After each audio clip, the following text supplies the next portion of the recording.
హరి రామ రామ రామ హరి హరి. హరి కృష్ణ హరి కృష్ణ కృష్ణ కృష్ణ హరి హరి. హరి రామ హరి రామ రామ రామ హరి హరి. హరే కృష్ణ కృష్ణ కృష్ణ హరే హరే. హరే రామ రామ రామ హరే హరే. హరే కృష్ణ కృష్ణ కృష్ణ హరే హరే. హరే రామ రామ రామ హరే హరే. హరే కృష్ణ కృష్ణ కృష్ణ హరి హరి. హరి రామ రామ రామ హరి హరి. హరే కృష్ణ కృష్ణ కృష్ణ హరి హరి. హరి రామ రామ రామ హరి హరి. హరే కృష్ణ కృష్ణ కృష్ణ హరే హరే. హరే రామ రామ రామ హరే హరే. హరే కృష్ణ కృష్ణ కృష్ణ హరే హరే. హరే రామ రామ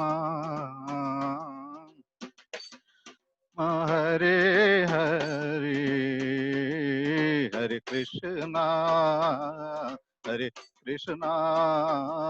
కృష్ణ కృష్ణ హరి హరి. హరి రామ రామ రామ హరి హరి. హరే కృష్ణ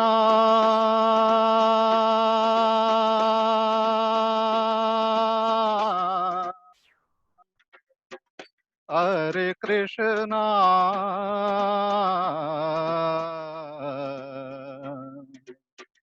కృష్ణ కృష్ణ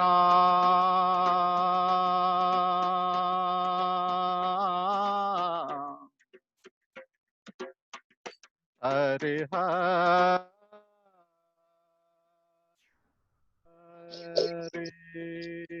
అది వద్దులే అని మ్యూట్ లో పెడదామని. Hari Rama Rama Hari Hari. Hari Krishna Krishna Krishna Hari Hari. Hari Rama Rama Rama Hari Hari. Hare Krishna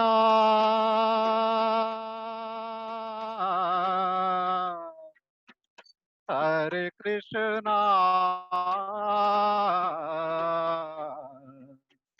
Krishna Krishna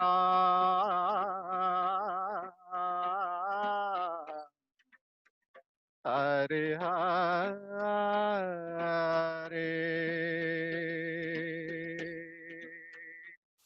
Hari Rama Rama Rama, Hare Hare, Hare Krishna, Hare Krishna, Krishna Krishna, Hare Hare, Hare Rama, Hare Rama, Rama Rama, Hare. Hare Krishna, Krishna Krishna, Hare Hare, Hare Ram, Ram Ram, Hare Hare, Hare Krishna, Krishna Krishna, Hare Hare, Hare Ram, Ram Hare Hare Krishna, Krishna Krishna, Hare Hare, Hare Ram, Ram Ram, Hare Hare. Krishna Krishna, Hare Hare, Hare Ram, Ram Hare Hare. Hare Krishna, Hare Krishna, Krishna Krishna, Hare Hare, Hare Rama, Hare Rama, Rama Rama, Hare Hare. Hare Krishna, Hare Krishna,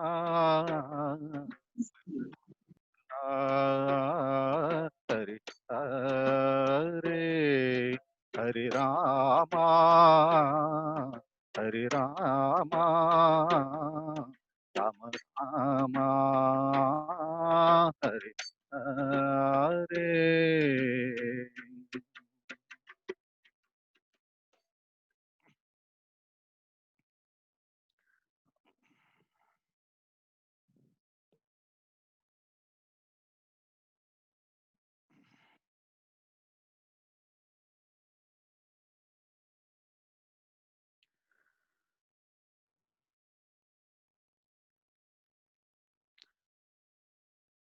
mathri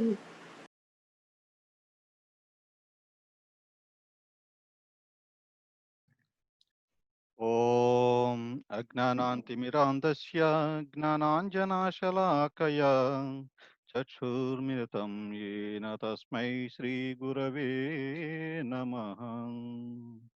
श्रीचैतन्यमनोभीष्टं स्थापितं येन भूतले स्वयं रूपकदा मह्यं ददान्ति स्वपदान्तिकम्। వందేహం శ్రీగురోం శ్రీయుతపదకమలం శ్రీగురుం వైష్ణవాంచ శ్రీరూపం సాగ్రజాతం పరిజనసహితం కృష్ణ చైతన్యదేవం శ్రీరాధాకృష్ణపాదాన్ సహగణలలితా శ్రీవిశాఖాన్వితాంచ శ్రీకృష్ణకరుణా సింధో చీనబంధో జగత్పతే గోపేశ గోపికాకాంత రాధాకాంత నమోస్తుతే తప్త కాంచన గౌరాంగి రాధే బృందావనేశ్వరి వృషభానుసృతే దేవి ప్రణమామి హరిప్రియే వాంఛకల్పతరుభ్యశ్చ కృపా సింధుభ్య ఏవ చ పతితానాం పావనేభ్యో వైష్ణవేభ్యో నమో నమః. జయ శ్రీ కృష్ణ చైతన్య ప్రభు నిత్యానంద శ్రీ అద్వైత గదాధర శ్రీవాసది గౌరభక్త వృంద. Hare Krishna Krishna Krishna Hare Hare Hare Rama Rama Rama Hare Hare. Shri Bhagavad Gita key జై. Hare Krishna. Hare Gurudev. Welcome all of you. Hare Krishna. Kiran, audio is okay? Hare Krishna, Prabhu. Hare Krishna. Yeah, Is everything is okay. You can start. So just recap, మనం క్రితం 4 వారాల నుంచి ఏం నేర్చుకుంటున్నాం అన్నది జస్ట్ ఒకసారి రివైజ్ చేసి ఇవాళ మన చెప్పుకోదలసినటువంటి దానికి సారాంశం వచ్చి వెళ్దాము. ఫస్ట్ వారంలో మనం నేర్చుకుందేంటి? అసలు భయాలు ఎన్ని రకాలుంటాయి? 9 రకాల భయాలుంటాయని చెప్పాం. తర్వాత తాపత్రయాలు 3 రకాల తాపత్రయాలు. ఆధ్యాత్మిక, అది భౌతిక, అది దైవిక. తర్వాత మనిషికి, జంతువుకి తేడా ఏంటి? మనం జంతువులు సేమ్ అదే చేసినట్టయితే we are called as two legged animal అది కూడా చెప్పుకొచ్చాం. తర్వాత జీవితంలో అసలు మనకు మెయిన్ సమస్య ఏంటసలు? అంటే మరణం, భయం, భయాలు, సమస్యలు వాటెవర్ ఇట్ ఈస్. మరణం, వృద్ధాప్యం, వ్యాధి వీటన్నిటికి ఉండాలంటే జన్మ ఉండాలి. జన్మ ఉండాలంటే ఏం చేయాలంటే భగవద్గీత చదవాలి. అని చెప్పేసి మొత్తం ఆ రోజు ఫస్ట్ వీక్‌లో చెప్పడం అయింది. తర్వాత రెండో వారంలో మనం ఏం నేర్చుకున్నాం? అసలు భగవంతుడు ఉన్నాడా లేదా? అనే టాపిక్ మీద మాట్లాడుకున్నాం. అది 3 రకాల ప్రమాణాలు మాట్లాడాం. ప్రత్యక్ష ప్రమాణం, అనుమాన ప్రమాణం, శబ్ద ప్రమాణం అనేది కరెక్ట్ పద్ధతి అని చెప్పేసి మనం చెప్పడం జరిగింది. శబ్ద ప్రమాణంలో మనకి మన ఎగ్జాంపుల్ కూడా చూపించాం. ప్రాక్టికల్ ఎగ్జాంపుల్స్ న్యూటన్ ప్లస్ మన మన తండ్రి ఎవరంటే తల్లిని అడిగితే తెలుస్తుంది కరెక్ట్‌గా. ఈ రకంగా ప్రతీదీ కూడా మనకి వేదాల్లో చెప్పారు కాబట్టి అది ప్రూఫ్ చేసుకొని అంటే ప్రతిదానికి ప్రూఫ్ కావాలంటారు కదా! అందుకని ఆ ప్రూఫ్ అయితే ఉంది కాబట్టి వేదాల్లో అది ప్రమాణంగా తీసుకొని మనం ముందుకెళ్ళే ప్రయత్నం చేద్దాము. అంటే భగవంతుడు ఉన్నాడని చెప్పి ఆ రకంగా ప్రూవ్ చేసాం అది. తర్వాత అసలు భగవంతుడు అంటే ఎవరసలు? భగవంతుడికి ఉండవలసిన క్వాలిటీస్ ఏంటి? మెయిను 64 కళలు ఉండాలి ఆయనకి. 64 రకాలైనటువంటి క్వాలిటీస్ ఉండాలి. వాటిల్లో తర్వాత అది కాకుండా 6 అపులెన్సెస్ అంటే ఫుల్‌గా ఉండేవి. పూర్ణమిద పూర్ణమిదం శ్లోకం కూడా చెప్పాను మీకది. దాంట్లో ఏంటంటే సంపద, కీర్తి, జ్ఞానము, స్ట్రెంగ్త్, తర్వాత వైరాగ్యం, తర్వాత బ్యూటీ ఈ రకంగా ఈ 6 రకాలైనటువంటి అపులెన్సెస్ ఫుల్‌గా ఉన్నవాడిని భగవంతుడు అంటారు. తర్వాత కృష్ణుడికైతే ఇంకొక 4 క్వాలిటీస్ ఎక్స్‌ట్రా ఉంటాయి. అదేంటి లీలాధారి, వేణుధారి, భక్తమాధురి, రూపమాధురి ఇవన్నీ ఉన్నాయి. అందుకే 4 క్వాలిటీస్ కృష్ణుడికే ఉంటాయని చెప్పేసి అది కూడా చెప్పడం జరిగింది. భగవంతుడు ఎవరు? ఎలా ఉంటారు? ఏంటి? అవన్నీ కూడా మనం ఆ రోజు డిఫైన్ చేసాం అది. నెక్స్ట్ మనం లాస్ట్ వీక్ అటెండ్ అయిన అందరికీ కూడా ఎంబీఏ డిగ్రీ వచ్చినట్టే లెక్క. ఏంటంటే నేనేం చెప్పాను దాంట్లో స్థూల శరీరం ఈ యొక్క బాడీ ఉంది కదా! పంచభూతాలతో చేసిందది. పంచభూతాలంటే ఏంటి? భూమి, నీరు, అగ్ని, వాయువు, స్పేస్. ఈ 5 రకాల ఆకాశం. ఈ 5 రకాలతో చేసినట్టు బాడీ. ఈ బాడీని కాలుస్తాం. అంతే బాడీ చనిపోయిన తర్వాత కాల్చడం జరుగుతుంది కదా! ఈ బ బ మన భూమిలో కలిసిపోతాయవి. అది కాకుండా సూక్ష్మ శరీరం అని చెప్పేసేసి 3 ఉన్నాయి. అవేంటవి? ఎంబీఏ మనస్సు, బుద్ధి, అహంకారం 3 మర్చిపోకూడదింక. ఎంబీఏ డిగ్రీ వచ్చినట్టు మీకు. ఆ 3 ఏంటి? అవికి మనకు కనపడవవి. సూక్ష్మంగా ఉంటాయి. దాని గురించి వివరంగా చెప్పడం జరిగింది. తర్వాత వీటన్నింటిని డ్రైవ్ చేసేటువంటి రైల్ ఇంజిన్ ఏదది? మనకు ఆత్మ. నేను అన్నది ఈ బాడీ కాదు. నేను ఒక ఆత్మ అని చెప్పడం జరిగింది. ఆ సోల్ ఏం చేస్తోంది? మన బాడీలో నుండి ఎక్కడికి రక్తం కావాలో మొత్తం అంతా ప్రసరణ చేస్తోందది. ప్రతి భాగానికి కూడా అది సపోర్ట్‌గా ఉండి అన్ని చేస్తోందది. అది కనుక లేదంటే ఇంక ప్రాణం లేనట్టే కదా! అదంటే అది డిఫరెంట్ సోల్ ఉన్నట్టుగా మనం ప్రూవ్ చేసాం. డిఫరెంట్ ప్రమాణాలు దాంట్లో కూడా ఉన్నాయి. అవి చూసాము. తర్వాత అది సోల్‌ని ఎలా రికగ్నైజ్ చేయాలి? ఇవన్నీ కూడా మనం చెప్పడం జరిగింది లాస్ట్ వీక్‌లో. సోల్ అంటే ఆత్మ ఇక్కడ. తర్వాత అదే ఎగ్జాంపుల్ కూడా ఇచ్చాను మీకు సెల్ ఫోన్. సెల్ ఫోన్ మామూలుగా పట్టుకుంటే ఏంటంటే అది స్థూల శరీరం. అంటే పంచభూతాలతో చేసినటువంటిది. అదే దాంట్లో సాఫ్ట్‌వేర్ యాండ్రాయిడా లేదంటే నోకియా ఇలా పెడతారు కదా! సాఫ్ట్‌వేర్ ఉంటాయి కదా! ఆ సాఫ్ట్‌వేరు అది నథింగ్ బట్ సూక్ష్మ శరీరం. అంటే మనస్సు, బుద్ధి, అహం ఏదైతే ఉన్నాయో 3 ఆ 3 కూడా ఆ సాఫ్ట్‌వేర్ దాంట్లో ఉన్న సాఫ్ట్‌వేర్ మాట అది. తర్వాత దాంట్లో ఉన్నటువంటి చిప్ మన నంబర్ ఏదో డయల్ చేస్తాం కదా! నా నంబర్ 314 నంబర్ ఉంటుంది కదా! ఆ నంబర్ డయల్ చేసినప్పుడు ఆ నంబర్ నథింగ్ బట్ మన యొక్క ఆత్మ. అది. అలా గుర్తుపెట్టుకుంటే మీకు సెల్ ఫోన్ చూడగానే మనకు గుర్తు రావాలి. దాంట్లో సూక్ష్మ శరీరం, స్థూల శరీరం, ఆత్మ 3 అలాగా ప్రాక్టికల్‌గా మీకు అర్థం చేసుకునేట్టుగా ట్రై చేసేయండి. తర్వాత ఇది అంటే నేనెవరిని అన్నది లాస్ట్ వీక్‌లో చేసుకున్నాం. ఇప్పుడేంటి? ఇవాళ టాపిక్ ఏంటి? Why bad things happen to good people. చాలా మందికి చాలా హాట్ టాపిక్ ఇది. చాలా మంది వెయిట్ చేస్తున్నారు దీని గురించి. అసలు మంచి వాళ్ళకే చెడు జరుగుతుంది. అలాగే చెడ్డవాళ్ళకి మంచి జరుగుతుంది. ఈ రకమైనటువంటి డిస్కషన్ ఉంటుంది. అది అది వాళ్ళకి తెలుసుకునే ప్రయత్నం చేద్దాం. తర్వాత ఇదే ఇంకో స్లైడ్స్ చూపిస్తున్నాం. ఎవరు సునామీ రావచ్చు, ఎర్త్‌క్వేక్ రావచ్చు, లేతే ఏదో ప్రాబ్లమ్ ఉండొచ్చు. లేదంటే డిఫరెంట్ ప్రాబ్లమ్స్, లేదంటే ఇల్లు కాలిపోవడం ఇలా ఉంటాయి కదా! డిఫరెంట్ ప్రాబ్లమ్స్ అయితే ఉంటాయి. అవి మంచి వాళ్ళకి ఎందుకు వస్తున్నాయి అంటే వాళ్ళకి వస్తాయి, వీళ్ళకి వస్తాయి. కానీ మంచి వాళ్ళకేం చెడు వాళ్ళకి చెడు జరిగితే ఎవడు పట్టించుకోడు. బాగా అయిందంటారు. కానీ మంచి వాళ్ళకి చెడు ఎందుకు జరుగుతోంది? అది ఒక తెలుసుకునే ప్రయత్నం చేద్దాం ఇవాళ. ఆ! తర్వాత భగవద్గీత మొత్తం గనక సారాంశం చూసినట్టయితే దాంట్లో 5 టాపిక్స్ ఉంటాయి. అవేంటో చూడండి. ఒకటేంటి ఆత్మ, ఈశ్వరుడు, ప్రకృతి, కాలము, కర్మ. ఈ 5 గురించి మొత్తం చెప్తూ ఉంటాడు మొత్తం భగవద్గీతలో అంతా కూడా. దీంట్లో మనం ఎంతవరకు నేర్చుకున్నాం?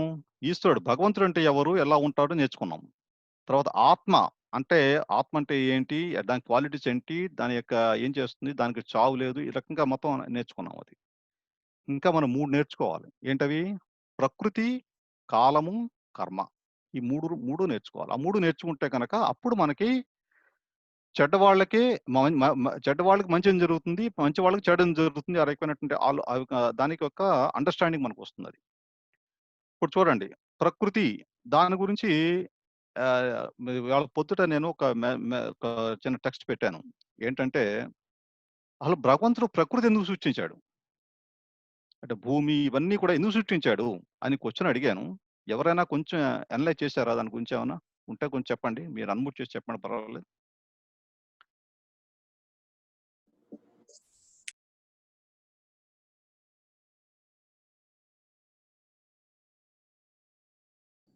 Just to balance. Okay. Appreciate చేయడానికండి. Very good. ఇంకా? ధర్మం ఇంకా రెస్పాన్సిబిలిటీస్ గురించి చెప్పడానికి, టీచ్ చేయడానికి. ఓకే. ఇంకా? అన్నీ కరెక్టే. Let me explain it. ఇప్పుడు మనం ఒక సిటీ నిర్మించాలనుకోండి. అంటే ఫర్ ఎగ్జాంపుల్ అమరావతి ఇప్పుడు కడుతున్నారు కదా! ఇప్పుడు అది ఉంటుందో లేదో తర్వాత సంగతి. అసలు సిటీ కట్టేటప్పుడు అమరావతి కడుతున్నారనుకోండి. సిటీ ప్లాన్ ఏముంటుంది? ఫస్ట్ ఆఫ్ ఆల్ మనం ఏమి కావాలనుకుంటాం అక్కడ? ఇది స్కూల్సు, ఇది అసెంబ్లీ హాలు, ఇళ్ళు, తర్వాత లైబ్రరీ ఇలా డిఫరెంట్ ఐటెమ్స్ మనకు కావాలనుకుంటాం కదా! హ్మ్. కావాలనుకుంటాం గదా!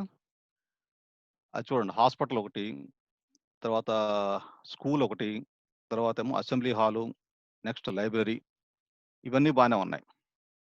ఇంకేం కావాలి చెప్పండి? అంటే ఇవి కాకుండా జనరల్‌గా అన్నీ ఉంటాయి. అది కాకుండా ఇంకేం ఉంటాయి? టెంపుల్స్. ఏవండి? టెంపుల్స్ ఉంటాయి. Temples okay. ఇంకా?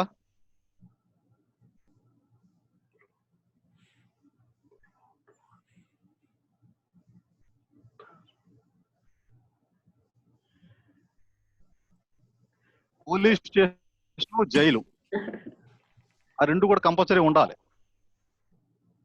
ఎందుకు దాని మీద ఇన్వెస్ట్ చేయడం అసలు? ఎందుకు ఇన్వెస్ట్ చేయాలి మనం అనుకుంటే కాదుగా ఎవరో ఒకళ్ళిద్దరు ఉంటారు. అది లేదనుకోండి సపోజ్. అంటే ఏంటి సపోజ్ నేరం చేసిన వాళ్ళు ఉంటారు. గవర్నమెంట్ ఏం చేయాలి? లైన్‌లో అందరిని నుంచోబెట్టి ఫటాఫట షూట్ చేస్తే సరిపోతుంది. ఇంకా జైలు అక్కర్లా. ఎవడో ఒకళ్ళిద్దరు సెక్యూరిటీ గార్డ్‌లు పెడతారు. వీడు తప్పు చేసాడు. ఓకే. షూట్ చేసేయండి అయిపోతుంది. దాంతో అలా చేయరు కదా! తప్పు చేసినా కానీ వాడు ఎప్పుడో ఒకడు మారతాడు అని చెప్పేసి ఒక ఉద్దేశంలో ఒక జైల్లో పెట్టి వాడు శిక్షనిచ్చి బయటకి తీసుకొస్తారు కొన్నాళ్ళ తర్వాత. వాళ్ళ శిక్షణ కంప్లీట్ అయిపోయింది. జైలు, పోలీస్ స్టేషన్ కూడా కంపల్సరీ ఉంటాయి. అవునా కదా! ఇప్పుడు అదే భగవంతుడు మన ప్రకృతి ఆలోచించండి. అందరం భగవంతుడి దగ్గర మొదట్లో మనం ఉన్నప్పుడు మనకేంటంటే ఒక రకమైన ఆలోచన మాట. ఎలాగా? భగవంతుడు he is enjoying a lot. ఆ! గోపికలతోటి వాళ్ళతో he is enjoying a lot అని చెప్పి మనకు ఆలోచనొచ్చింది. ఆలోచనొచ్చినప్పుడు అటువంటి ఆలోచనలు ఎన్ని రకాలుంటాయంటే 84,00,000 ఆలోచనలుంటాయట. అంటే డిఫరెంట్ ఆలోచనలు. అందుకనే 84 లక్షల వెరైటీస్ ఆఫ్ జీవరాశుల్ని మనం సృష్టించాడు భగవంతుడు. ఈ ప్రకృతిలో వదిలేశాడు మాట. ప్రకృతి అందుకు సృష్టించాడు. ప్రకృతి అంటే యాక్చువల్‌గా ఏంటంటే జైలు. అంటే ఆయన యొక్క ఆయన యొక్క అభిప్రాయానికి మనకు కొంచెం ఇండిపెండెన్స్ కావాలి అనే రకమైన ఆలోచన మనకొచ్చి, ఆలోచన రావడం అంటే ఏంటి, ఇండిపెండెంట్‌గా ఉండాలి. ఆయనకన్నా ఇండిపెండెంట్‌గా ఉండాలి. ఆయనకన్నా ఆయనలాగా మనం కూడా సుఖం అనుభవించాలి. ఆ రకమైన ఆలోచన ఎప్పుడైతే వచ్చిందో, అది పట్టుకొచ్చి మనకు ఈ రకమైన ప్రకృతి అనేటువంటి ఒక జైల్లో పడేశాడు మనల్ని. ఇదొక జైలు. ఏందంటే ట్రీట్మెంట్ చేసుకొని, నువ్వు ఇది కాదురా అబ్బాయి, నీవు ఒక ఆత్మవి, నాలో కలవాలి. ఈ రకమైనటువంటి భావన మనకు తెలియజేయడం కోసం చెప్పేసి మనకి భూమి మీద ఇక్కడ ప్రకృతి మీద వదిలిపెట్టాడన్నమాట. ప్రకృతి మీద వదిలిపెడితే అప్పుడు దీనికి మనం ఆ జ్ఞానం తెలుసుకొని ఆయన దగ్గరికి వెళ్ళేటువంటి మనం సాధన మనం చెయ్యాలి. అప్పుడే అంటే మోక్షం అంటే అది మాట. ఆయన దగ్గరికి వెళ్ళేటువంటి సాధన మనం మనం చేయగలగాలి దానికి. సో 84 లక్షల మంది 84 లక్షలటువంటి ఆలోచన డిఫరెంట్ వెరైటీస్ ఉన్నాయి కాబట్టి 84 లక్షల వెరైటీస్ ఆఫ్ జీవరాశులు ఇచ్చాడు. దాంట్లో చూడండి, జలజా నవలక్షాణి స్థావర లక్ష వింశతి క్రిమయో రుద్ర సంఖ్యక పక్షిణాం దశలక్షణం త్రింశల్లక్షాణి పశవః చతుర్లక్షణి మానవ. చతుర్లక్షణి అంటే 4 లక్షల మంది వెరైటీస్ ఆఫ్ మానవులు ఉన్నారు. తర్వాత జలజాలు ఎన్ని? అవి 90 లక్షలు ఉన్నాయి. అలాగే 9 లక్షలు. తర్వాత ఇమ్మొబైల్ అంటే స్థావర అంటే చెట్లు ఇటు కదలకుండా ఉంటాయి కదా, అటువంటివి ఒక 20 లక్షలు ఉన్నాయట అవి. ఇలా క్రిమియో కీటకాలు ఉంటాయి కదా, అవి 11 లక్షలు ఉన్నాయి. తర్వాత పక్షులు అవి ఒక 10 లక్షలు. అలాగే పశువులు ఒక 30 లక్షలు ఉన్నాయి. మానవులు వచ్చి ఒక జస్ట్ ఒక 4 lakhs వెరైటీస్ ఆఫ్ మానవులు ఉన్నారన్నమాట. అంటే నేను లాస్ట్ వీక్ మనం చెప్పాం, పశువులు ఉన్నటువంటి 30 లక్షలు వెరైటీస్ ఉన్నాయి కదా, దాంట్లో సంఖ్య ఎంత ఉందో చూడండి. అవన్నీ కూడా నెక్స్ట్ ప్రమోషన్ ఏమొస్తాయి, వాటికి మానవులకు వస్తాయి. వచ్చినప్పుడు అందుకని కాంపిటీషన్, మానవ జన్మ దుర్లభం అని చెప్పి ఎందుకు చెప్పాం, అది కాంపిటీషన్ పశువుల నుంచి ఉంది మనకి. అందుకని మన యొక్క ఈ జన్మ అట్లీస్ట్ ఈ రకంగా కాపాడుకోవాలి, లేదంటే మోక్షం వెళ్ళే మార్గం ప్రయత్నం చేయాలి. అప్పుడే మనకి మళ్ళా మానవ జన్మ వచ్చేటువంటి అవకాశం ఉంటుందన్నమాట. అది అందుకని ప్రకృతి అనేది ఏంటంటే ఒక జైలు లాంటిది. దీంట్లో ఒక ట్రీట్మెంట్ చేసుకొని మళ్ళీ మనం ఆయన దగ్గరికి వెళ్ళేట్టుగా చేయాలని చెప్పేసి ఆయన సృష్టించాడు. అందుకని సిటీ ఎగ్జాంపుల్ చెప్పాను మీకు, ప్రకృతి అనేది ఎలా ఎందుకు సృష్టించాడని చెప్పొచ్చాను. తర్వాత ఇప్పుడు మనకి ఆత్మ అంటే ఒక శరీరాన్ని తీసుకుని వచ్చిన తర్వాత ఫస్ట్ ఏమవుతుందంటే దానికి ఒక త్రిగుణాలు అంటే 3 గుణాలు ఉంటాయి. లైఫ్ ఎక్కడైనా సరే మీరు చూడండి, 3 రకమైన గుణాలు ఉంటాయి. మీకు ఫస్ట్ క్లాస్‌లో చెప్పాను అది. ఆడపిల్లలు జడలు వేసేప్పుడు 3 పాయలు తీసి వేస్తారు కదా, అది త్రిగుణాలు. 3 రకాల గుణాలు. ఈ యొక్క ఆత్మ ఈ త్రిగుణాలకి ప్రలోభితమయ్యి చివరికి ఏమవుతుందంటే వాటిలో లొంగిపోయేటువంటి అవకాశం చాలా ఉంటుంది. ఇప్పుడు చూడు, ఒకటి ఫస్ట్‌ది ఏంటంటే తమో గుణం, మోడ్ ఆఫ్ ఇగ్నోరెన్స్. అవి ఎలా ఉంటాయంటే వాళ్ళు ఎక్కువగా లేజీగా ఉంటారు. అంటే ఎప్పుడు పడుకోవడం, లేదంటే తాగుడు, ప్యాకెట్లు, లేదంటే జూదం ఆడటం, ఇలా ఈ రకమైన అంటే ఏం పట్టించుకోరు. లోకం ఏమైపోతుందో వాళ్ళకి అనవసరం. ఒక ఎగ్జాంపుల్ చెప్పాలంటే, సపోజ్ ఇల్లు కాలిపోతుంది అనుకోండి, వాడి ఇంట్లో మంచం మీద శుభ్రంగా దుప్పటేసి పడుకుంటాడు. ఎందుకు అంటే వెచ్చగా ఉందంటాడు. అంటే వాడికి కాళ్ళు చేతుల దాకా మంట వచ్చేదాకా వాడికి తెలియదు. అంటే చెప్పేది ఏంటంటే మన లైఫ్ 80 ఏళ్ళు 90 ఏళ్ళు ఎంతో ఉంటాం. ఆ చివరికి భగవంతుడు మనం తీసుకెళ్లే టైంకి వస్తుంది కదా, ఆ టైం వరకు మనకు తెలియదు మాట వాళ్ళకి. అలా ఇగ్నోరెన్స్ వాళ్ళ యొక్క అలా ఉంటారు వాళ్ళు ఆ తమో గుణంలో. అది వాళ్ళ జాసలో వాళ్ళు ఉంటారు. అది ఏం ఫ్యామిలీనే పట్టించుకోరు వాళ్ళు. వాళ్ళని పట్టించుకోడు, ఫ్యామిలీని పట్టించుకోడు, అలా ఉంటారు. ఇంకా 90 ఏళ్ళు ఆ టైంకి రిలీజ్ అవుతారు. అప్పుడు ఫలితం ఏముంటుంది? ఇందాక చెప్పినట్టుగా వాడు వెచ్చగా పడుకున్నాడు, వాడి కాళ్ళ దగ్గరకు వచ్చింది మంట, అది అప్పుడు పరిగెత్తి సేవ్ అవుతాడా లేదని ఎవరు చెప్పగలడు? ఇంకా ఆ మంటల్లో కలిసిపోతాడు అంతే వాడు. అలా ఉంటుందన్నమాట. తమో గుణం వాడికి అలా ఉంటుంది. తర్వాత రజోగుణం అంటే ఎలా ఉంటుందంటే ఈ అంతులేని కోరికలు వాళ్ళకి ఎలా ఉంటాయంటే, సపోజ్ ఒక 4 రకాలటువంటి ఒక 2, 3 ఇళ్ళు ఉన్నాయనుకోండి. ఇంకో ఇల్లు కావాలి. అది కాకుండా ఒక జాబ్ చేసేవాడు ఇంకో జాబ్ కావాలి. పార్ట్ టైమ్ జాబ్ కావాలి. వీకెండ్స్ కూడా ఖాళీ ఉండకూడదు. ఈ రకంగా ప్లాన్ చేసుకుంటుంటారు. కొంతమంది అయితే ఇంకా వయసొచ్చినా కూడా దేని మీద మోహం ఉండదది. ఆ పదవిలో ఉండాలి. లేకపోతే నాకు నా పరువే ఉండదు. ఈ రకంగా ఆలోచించుకుంటూ అలా ఉంటారు దాని మీద. అంటే ఇంకెప్పుడు సంపాదన, ఇంకా భగవంతుడి గురించి ఆలోచించుంటే వాడికి ఇంకా తీరిక ఏముండదు ఇంక వాళ్ళకి. ఆ రకంగా పెరుగుతుంటారు. దాన్ని రజోగుణం అంటారు. ఒక రకంగా తమోగుణం కూడా తమోగుణం కన్నా కూడా రజోగుణం బెటరు. ఎందుకంటే వాళ్ళు కొంచెం సమాజంలో ఉపయోగపడతారు. ఈ తమోగుణం వాడైతే దేనికి పనికిరాడు. అందుకనే అది లీస్ట్ అన్నమాట. రజోగుణం వాడు అని ఉంటుంది. సత్వగుణం వాడు ఇంకోటి మోడ్ ఆఫ్ గుడ్‌నెస్. వాడికేంటంటే కొంచెం జ్ఞానం, పాపం, ఆనందం, కొంచెం ఆహ్లాదంగా ఇలా ఉంటారు వీళ్ళంతా. అయితే ఈ సత్వగుణం వాళ్ళేంటంటే మామూలుగా ఎక్కువ రిచువల్ యాక్టివిటీ చేయడం, పూజలు చేయడం, పునస్కారాలు చేయడం, ఆ తర్వాత 10 మందికి హెల్ప్ చేయడం, ఈ రకమైన నేచర్ ఉంటుంది వాళ్ళకి, సత్వగుణం వాళ్ళకి. కానీ ఇందాకేం చెప్పాను మీకు, ఆత్మ ఒక బాడీ తీసుకొని జన్మ రాగానే ఈ 3 గుణాలకి లోకి ప్రలోభం వస్తుందని చెప్పాను. అంటే సత్వగుణం బానే ఉందిగా మరి. దాంట్లో కూడా ఎందుకొస్తుంది ప్రాబ్లమ్? సత్వగుణం అంటే మంచివాడని చెప్తున్నాం గదా! వాడు అన్ని రకాలుగా ఉంటారని చెప్పేసి. చూడండి వాళ్ళ యొక్క తీసుకునేటువంటి ఆహార పదార్థాలు చూడండి ఎట్లా ఉన్నాయో. సత్వగుణం వాడైతే గనక చక్కగా పళ్ళు, పలహారాలు, కాయగూరలు ఇవి తింటూ ఉంటాడు. తర్వాత రజోగుణం వాడైతే ఇంకా మాంసం తినడం, తర్వాత మిరపకాయలు, ఆ తర్వాత వెల్లుల్లిపాయలు ఇవన్నీ అంటే బాగా దట్టంగంచి ఎక్కువ బిర్యానీలు ఈ రకంగాటువంటి వాడి అని చెప్పేసి రకమైనటువంటి రావాలి వాడికి. లేకపోతే వాడికి ఆనందం ఉండదది. ఆ రజోగుణం వాడికి.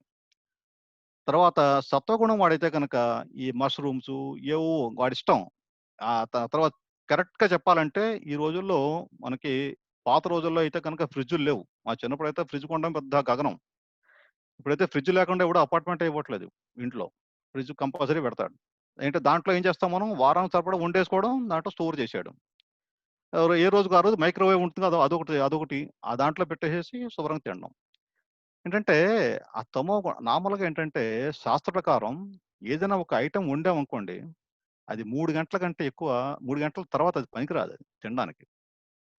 కానీ ఇప్పుడేం చేస్తున్నారు, అలా వండి దాన్ని ఫ్రిడ్జుల్లో పెట్టి దాన్ని వేడి చేసుకొని తిని అలా చేస్తున్నారు. అంటే తమో గుణానికి సంబంధించినటువంటి లక్షణాలు దాంట్లో అలవాటు పడతాయి. దాంట్లో మనం అలా తింటూ ఉంటే గనక. అంటే ఇప్పుడు ఈ అమెరికా ఇటువంటి కంట్రీలో అంటే మనకి బయట పారేయలేక తీసుకునేవాడు ఎవడు ఉండడు. అందుకని పెడుతుంటారు. కానీ కరెక్ట్‌గా వండుకుంటూ అది చేసుకుంటే కరెక్ట్‌గా బానే ఉంటుందది. అది ఇండియాలో అయితే కూడా అలా చేస్తున్నారు ఇప్పుడు. ఇండియాలో ఎంతోమంది బయటకు వస్తుంటారు. వాళ్ళకి పని మనుషులకు వాళ్ళకి ఇచ్చుకోవచ్చు అది అయినా కానీ అదొక తాపత్రయం మాట. పాడేస్తే అట్లాగా లోపల పెట్టుకోవడం, మళ్ళా వేడి చేసుకోవడం, తినడం ఇలాగ. అది తమో గుణానికి సంబంధించినటువంటి ఇది మాట. సరే ఇప్పుడు మీకు చెప్పాను. ఆహ్, సరే మళ్ళా ఇంకోసారి ఇంకో ఎగ్జాంపుల్ చెప్తున్నా మీకు. ఈశ్వరుడు, భగవంతుడు అంటే ఒక మ్యాగ్నెట్ అనుకోండి. ఒక అయస్కాంతం. ఆత్మ అనేది ఒక ఐరన్ రాడ్ అనుకోండి. అక్కడ చూపించాం కదా! ఫస్ట్ ఏమిటి అట్రాక్షన్ బాగుంటుంది భగవంతుడితో. మనం పుట్టగానే ఆత్మ అన్నదేంటి? సత్ చిత్ ఆనంద అని చెప్పాం. ఆత్మ అంటే ఎలా ఉంటుంది క్వాలిటీ? సత్ చిత్ ఆనంద్. సత్ అంటే అనాది ఎప్పటినుంచో ఉందది. చిత్ చిత్ అంటే ఏంటండి? జ్ఞానం. దానికి ఫుల్ నాలెడ్జ్ ఉంది. అది ఫుల్ నాలెడ్జ్ ఉంది ఎలా చెప్తున్నాం మనం? దూడ పుట్టగానే పాలెక్కడున్నాయో దానికి తెలుసు. వెళ్లి తెచ్చుకుంటుంది. ఆ యొక్క జ్ఞానం మనకి అంటే ఎప్పటినుంచి ఎన్ని జన్మల నుంచో వస్తోందది. అందుకని ఆ జ్ఞానం దానికుంది. సో, సచ్చిత్ ఆనంద అదెప్పుడు ఆనందంగా ఉండాలని కోరుకుంటుంది. అంటే ఈ 3 యొక్క ఈ లక్షణాలు ఉండడంతో ఏమవుతోంది? అది ఆ భగవంతుడనేటువంటి మ్యాగ్నెట్‌కి అట్రాక్ట్ అయి ఉంటుంది. తర్వాత ఈ యొక్క ప్రకృతిలోకొచ్చేసరికి ఈ 3 గుణాలున్నాయిగా ప్రకృతిలో. రజోగుణం, తమోగుణం, రజోగుణం, సత్వగుణం. ఈ 3 గుణాలు బాగా ప్రలోభితం అయ్యేసరికి అది ఎలా తయారవుతుంది చూడండి. ఒక రస్ట్ పట్టినటువంటి ఐరన్ రాడ్‌లా తయారవుతోంది. అంటే తుప్పు పట్టిన ఐరన్ రాడ్. అంటే మనం ఏం చేయాలి? బయట మనం సపోజ్ మనం రోజు బయటికెళ్తుంటాం. ఆఫీస్ పనులకెళ్తుంటాము. అన్ని పనులు చేసుకోవచ్చు. పని చేయొద్దని ఎవడు చెప్పలేదు. కృ కృ కృష్ణ కృష్ణ కృష్ణ భగవానుడు కూడా అర్జునుడికి ఏం చెప్పాడు? యుద్ధం చెయ్యి. నువ్వు పని చెయ్యి. పని ఆపొద్దని చెప్పలేదు. ఈ వర్క్ నువ్వు చేసుకో. కానీ ఏమైనా కంటామినేషన్స్ ఏమైనా వచ్చినట్టయితే కనుక ఏ రోజుకి ఆ రోజు ఆ రస్ట్ మనం తీసేసుకోవాలి. ఆ ప్రదేశం మళ్ళా ఫ్రెష్‌గా ఉండాలి. ఏ రోజుకి ఆ రోజు. అది మాట మనం చేయవలసింది.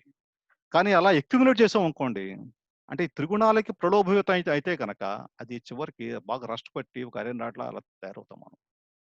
చివరికి ఏమవుతుంది, మన ఏజ్ వచ్చేసరికి ఇంకా తుప్పు ఎక్కువైపోయింది. ఇంకా ఆ అట్రాక్షన్ అనేది ఇంకా అసలు ఉండదు. ఇంకా రిపల్షన్ ఉంటుంది. ఇంకా అలా పెట్టినా కూడా భగవంతుడికి కనెక్ట్ కాము. ఇంకా కనెక్ట్ కాకపోతే ఏమవుతుంది మనకి, అదో అదో అదో ఇంకా మిగతా రాసులు ఉన్నాయి కదా, జీవరాశులు, వాటిలో దేంట్లోకి మనం పుడతాం. అది అన్నమాట. అది ఆ తుప్పు లేకుండా మనం చూసుకోవాలి, అలా ఎక్కువ కాలకుండా. అది that's what we need to do. అది చెప్పాను, ఆ త్రిగుణాలకు ప్రభుత్వం అనేది. కానీ ఇప్పుడు ఇంకొక పాయింట్ అడుగుతున్నా మిమ్మల్ని. సత్వగుణం ఉన్నవాడు పూజ చేసుకుంటున్నాడు, చక్కగా అన్ని బాగానే ఉన్నాయి కదా, మరి ఆ గుణంలో ఉన్నా కూడా తుప్పు పడుతుందని చెప్తున్నారు కదా, ఎందుకు అని అడిగాను అనుకోండి, ఏం చెప్తారు? పూర్వజన్మ ఏమండి? పూర్వజన్మ కూడా అనుభవించాలి కదా అన్ని. సరే, అది కరెక్టే. ఇంకా సత్వగుణంలో ఉన్నాం, రిఫైన్ అవ్వడానికి అంటే ఇంకా ఇంకా ఇంకా వెరీ గుడ్, బాగుందండి పాయింట్. ఇప్పుడు నేను చెప్తా చూడండి. ఇప్పుడు సత్వగుణంలో ఉన్నవాడికి ఏమవుతుందంటే ఒక రకమైనటువంటి ప్రైడ్, ఒక ప్రౌడ్ ఆ యొక్క డెవలప్ అవుతుంది వాడికి, గర్వం. అరే నేను కాబట్టి చేయగలుగుతున్నాను, నేను కాబట్టి పూజలు చేస్తాను, ఆ పూజలు ఎవడు చేయను ఉంటాడు, వాడికే చూసి కొంచెం ఈ రకంగా ఫీల్ అవుతుంటాడు. అంటే వాడికి హెల్ప్ చేసి వాడిని కూడా దారిలో పట్టుకొస్తే పర్వాలేదు. అది కాకుండా కొంతమంది ఏంటంటే శాస్త్రాలు బాగా తెలుసుంటాయి వాళ్ళకి, స్టేజ్ మీద ఉపన్యాసాలు ఇస్తూ ఉంటారు. అంటే వాళ్ళకి ఒక రకమైనటువంటి గర్వం అయితే డెవలప్ అవుతుంది. దానివల్ల కూడా ఈ యొక్క ఐరన్ రాడ్‌కి తుప్పు పట్టేటువంటి ఛాన్సెస్ అయితే ఉంటాయన్నమాట. అవేమీ లేకుండా నిస్వార్థంగా మనం సేవ చేసేటట్టుగా ఉండేటైతే కనుక అది మనకి రస్ట్ పట్టదది. ఆ రకమైన భావన రావాలంటే అంత ఈజీ కాదది. చెప్పినంత ఈజీ కాదది. చాలా స్లోగా చాలా ప్రాక్టీస్ చేయాలి. అది భగవద్గీతలో మొత్తం మనం నేర్చుకున్నట్టయితే that we can try to achieve all those things మాట. ఏవండీ? ఇప్పుడు మీకు ఒక ఎగ్జాంపుల్ చెప్తాను. ఈ త్రిగుణాలు గురించి ఒక ఒక చిన్న ఎగ్జాంపుల్ ఒకటి, ఒక స్టోరీ కింద చేసి మేము మాకు భగవద్గీత క్లాస్ అవన్నీ కూడా కంప్లీట్ అయిన తర్వాత ఒక టెంపుల్‌లో ఇదంతా కూడా డ్రామా కింద చేసాం అది. అదేంటంటే ఒక ఒకాయన ఉంటాడు. ఆయనకేమో ముగ్గురు కొడుకులు. ముగ్గురు కొడుకులంటే మీరు మీకు ఐడియా వచ్చి ఉంటుంది ఇప్పుడు. ఒకడు తమో గుణంలో పుట్టాడు. తర్వాత ఇంకొకటి, ప్రతి ఒక్కడికి ఏదో ఒక మనిషిని చూసుకొని వీడు తమో గుణం, ఇంకో మనిషిని చూసుకొని వీడు రజో గుణం, వీడు సత్వ గుణం అని చెప్పడానికి లేదు. ఒక మనిషిలో అన్ని రకాలు ఉంటాయి.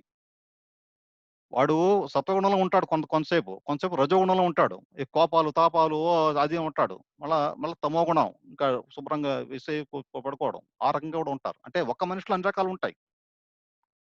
ఏదో ఒకరిని చూసి వీడికి అదే గుణం ఉంది చెప్పడానికి లేదు అది. అలా కూడా ఉంటారు. ఎప్పుడు కుంభకర్ణుడు పడుకునే ఉంటాడు అనుకోండి, ఇంకేం చేసేది ఇంకా దానికి. ఓకే. తర్వాత చూడండి, ఈ ఎగ్జాంపుల్ చూడండి. ఆయనకి ముగ్గురు పిల్లలు. ఒకడు తమో గుణంలో ఉంటాడు ఎక్కువ. ఇంకోటేమో రజస్సు గుణంలో ఉంటాడు. ఒకడేమో సాత్విక గుణంలో ఉంటాడు. ఇప్పుడు జనరల్‌గా జరిగేది ఏముంటుంది? పాపం తండ్రి ఒక చోట ఉన్నాడు. ఈ ముగ్గురునేమో వేరే చోట ఉన్నారు. సపోజ్ ఆయనేమో ఇండియాలో ఉన్నాడు, ముగ్గురు అమెరికాలో ఉన్నారనుకోండి సపోజ్. ఇప్పుడు ఏమవుతోంది? ఆహ్, సత్వగుణంలో ఉన్నటువంటి కుర్రాడు ఏం చేస్తుంటాడు? ప్రతిరోజు ఆయనకి ఫోన్ చేయడం, నాన్నగారు ఎట్లా ఉన్నారు అని కనుక్కోవడం అన్ని చేస్తుంటాడు.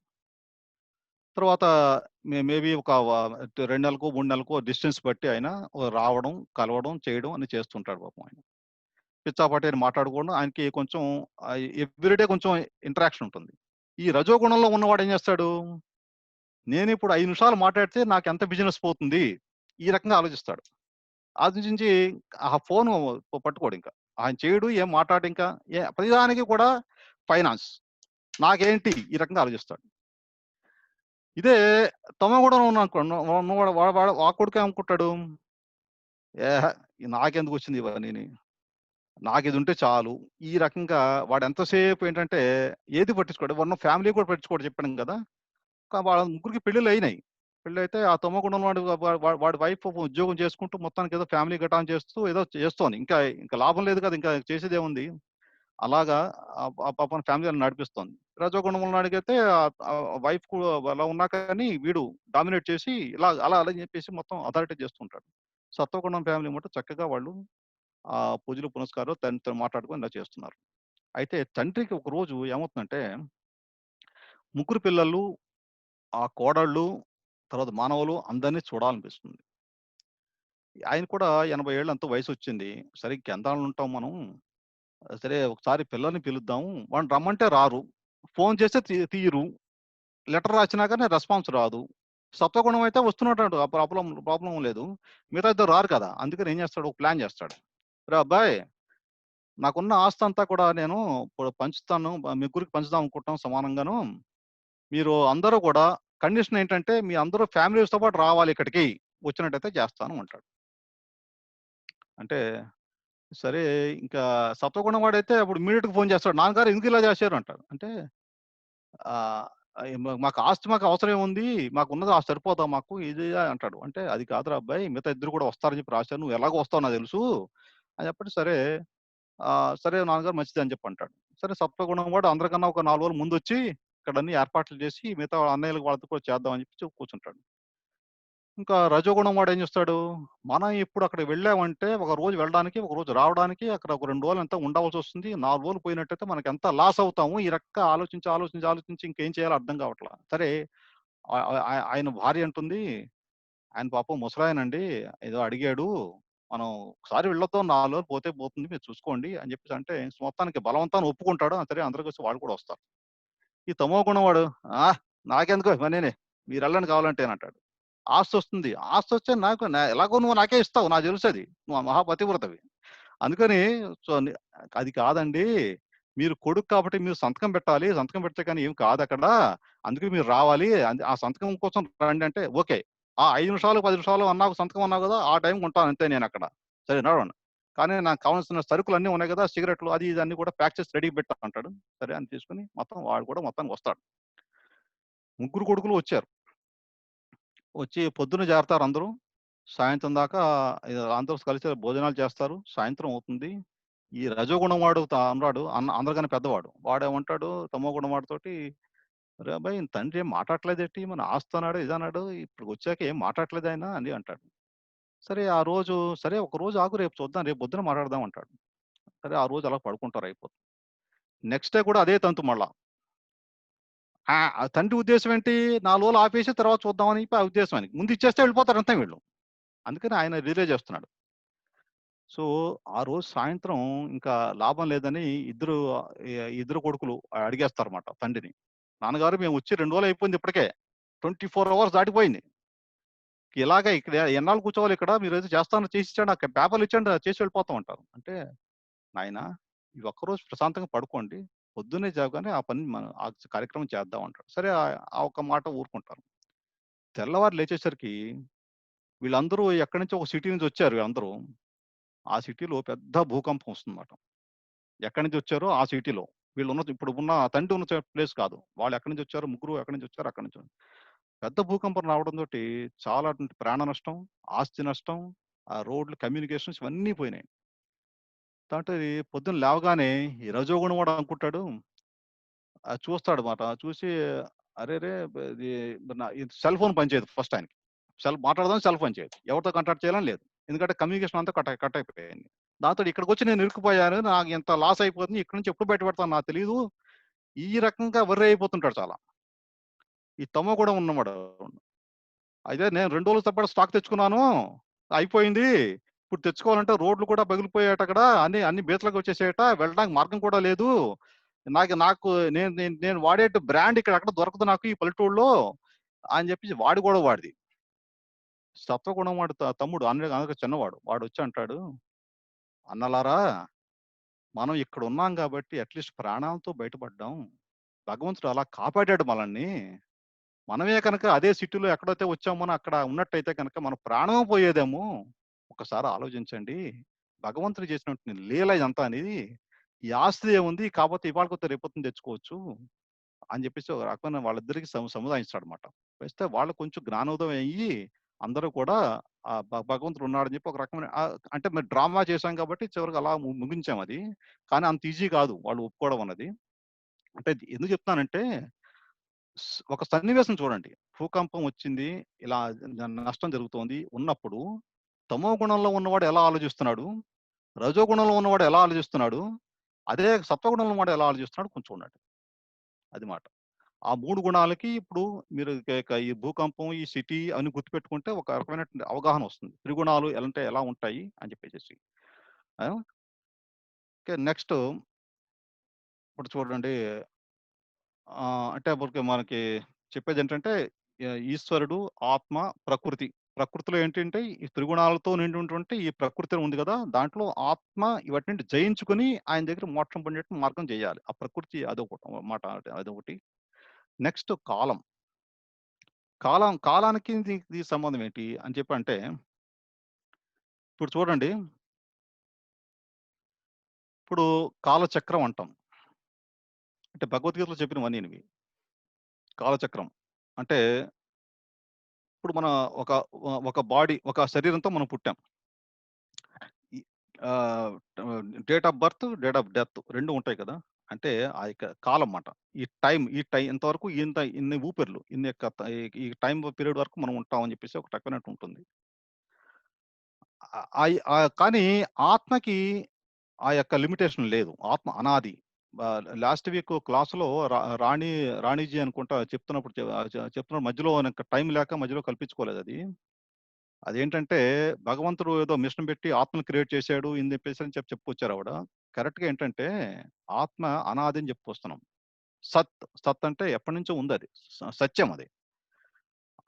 ఎప్పటినుంచో ఉన్నప్పుడు ఒకప్పుడు భగవంతుడు క్రియేట్ చేశాడనుకోండి. అంటే ఈ టైంలో క్రియేట్ చేశాడని చెప్పేసి చెప్పడానికి ఉంటుంది. కానీ టైం అన్నది లేదు కదా అక్కడ. There is no time for the ఆత్మ. అది ఎప్పుడు పుట్టిందో ఎవడికి తెలీదది. అనాదది. అందుకని ఆ యొక్క ఆత్మ అనాది. ఎప్పుడూ ఉంటుందది. సత్, చిత్, ఆనంద. ఆ యొక్క ఉన్నప్పుడు అంటే మనకి ఈ ఆ యొక్క టైమ్ లిమిట్ కాలం దేనికుంది? ఈ యొక్క శరీరానికుంది. పంచభూతాలతో చేసినప్పుడు ఈ శరీరానికైతే టైమ్ లిమిట్ ఉందది. ఆ టైమ్ ఉంది.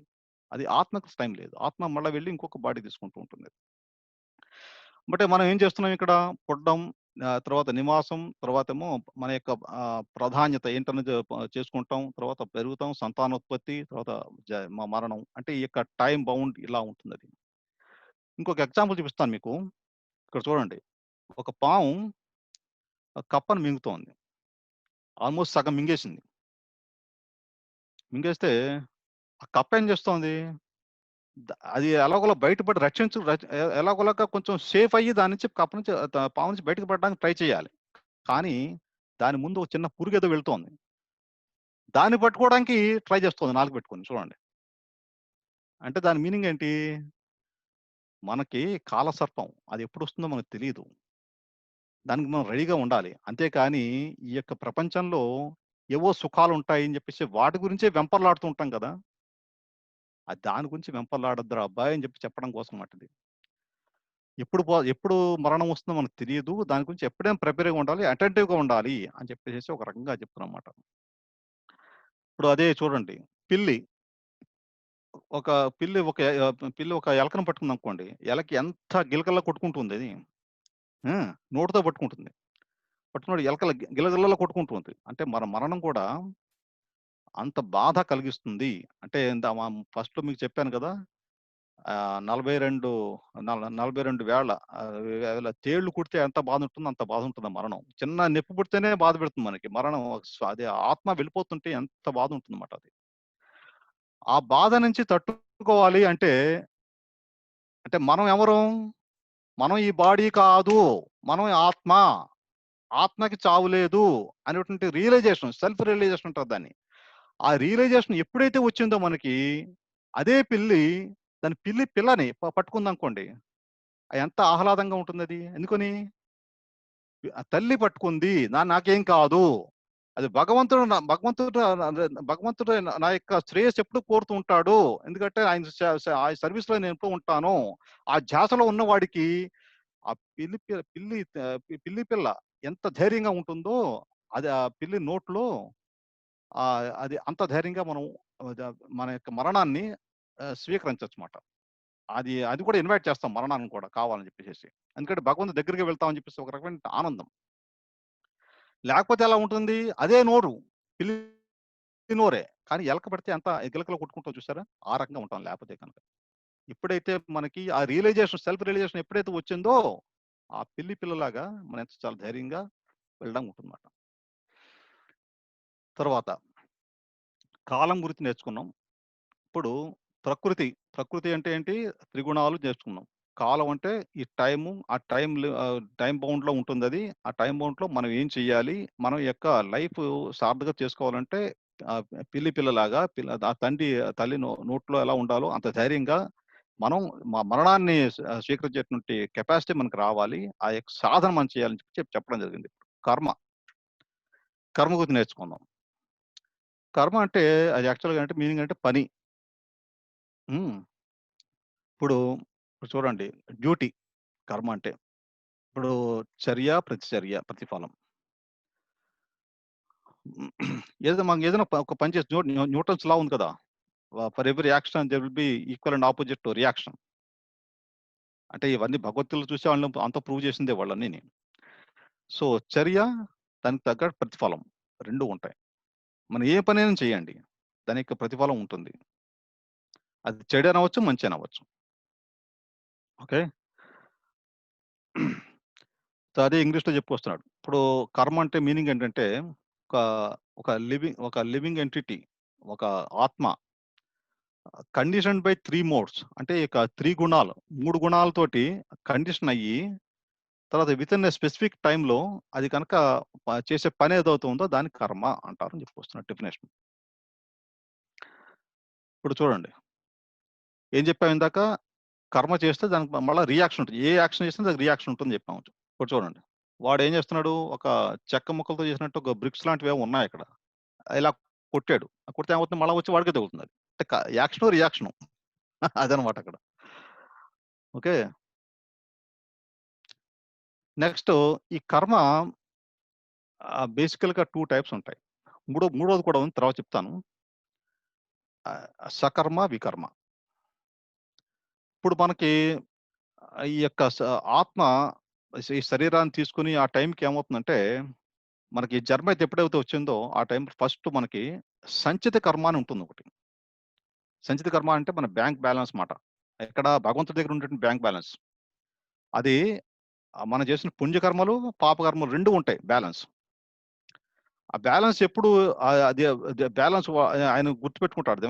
మనకి చెప్పాను కదా మీకు. మనస్సు, ఎంబీఏ, మనస్సు, బుద్ధి, ఇంటెలిజెన్స్, అది బుద్ధి, అహం. ఆ మూడితోటి ఏమవుతుందంటే, అది ఆత్మ మళ్ళా వచ్చినప్పుడు ఆ 3 మళ్ళా వస్తాయన్నమాట. దాంతో ఏమవుతుందంటే, అంతకుముందు ఉన్నటువంటి వాసనలు ఏవైతే ఉన్నాయో, ఆ ప్రింట్స్, దానేమంటే ఇంప్రెషన్స్, ఆ వాసన అవన్నీ కూడా మళ్ళీ క్యారీ అవుతాయన్నమాట. అందుకనే కొంతమంది పుట్టగానే క్రికెట్ ఆడతారు, వయలిన్ నేర్చుకుంటే ఈజీగా వచ్చేస్తుంది వాళ్ళకి. ఎందుకంటే ఆ పాత జన్మ వాసనలు వాళ్ళకి ఉన్నాయి కాబట్టి రాగలుగుతుంది అది. అది సంచిత కర్మ అంటారు దాన్ని. అంటే ఆ భగవంతుడి దగ్గర ఆ స్టోర్ అయ్యి ఉంటుంది అది. సంచిత కర్మ సపోజ్ ఒక 100 ఉందనుకోండి. 100 పాజిటివ్, 100 నెగెటివ్ ఉన్నాయనుకోండి. దాంట్లో ఒక 25 ఎంతో ఇస్తాడు మనకు. మొత్తం అంతా ఇవ్వడు. ఎందుకంటే వీడు ఎలాగో ఖర్చు పెట్టలేడు అంతా అని చెప్పేసి. అది ఇస్తాడన్నమాట.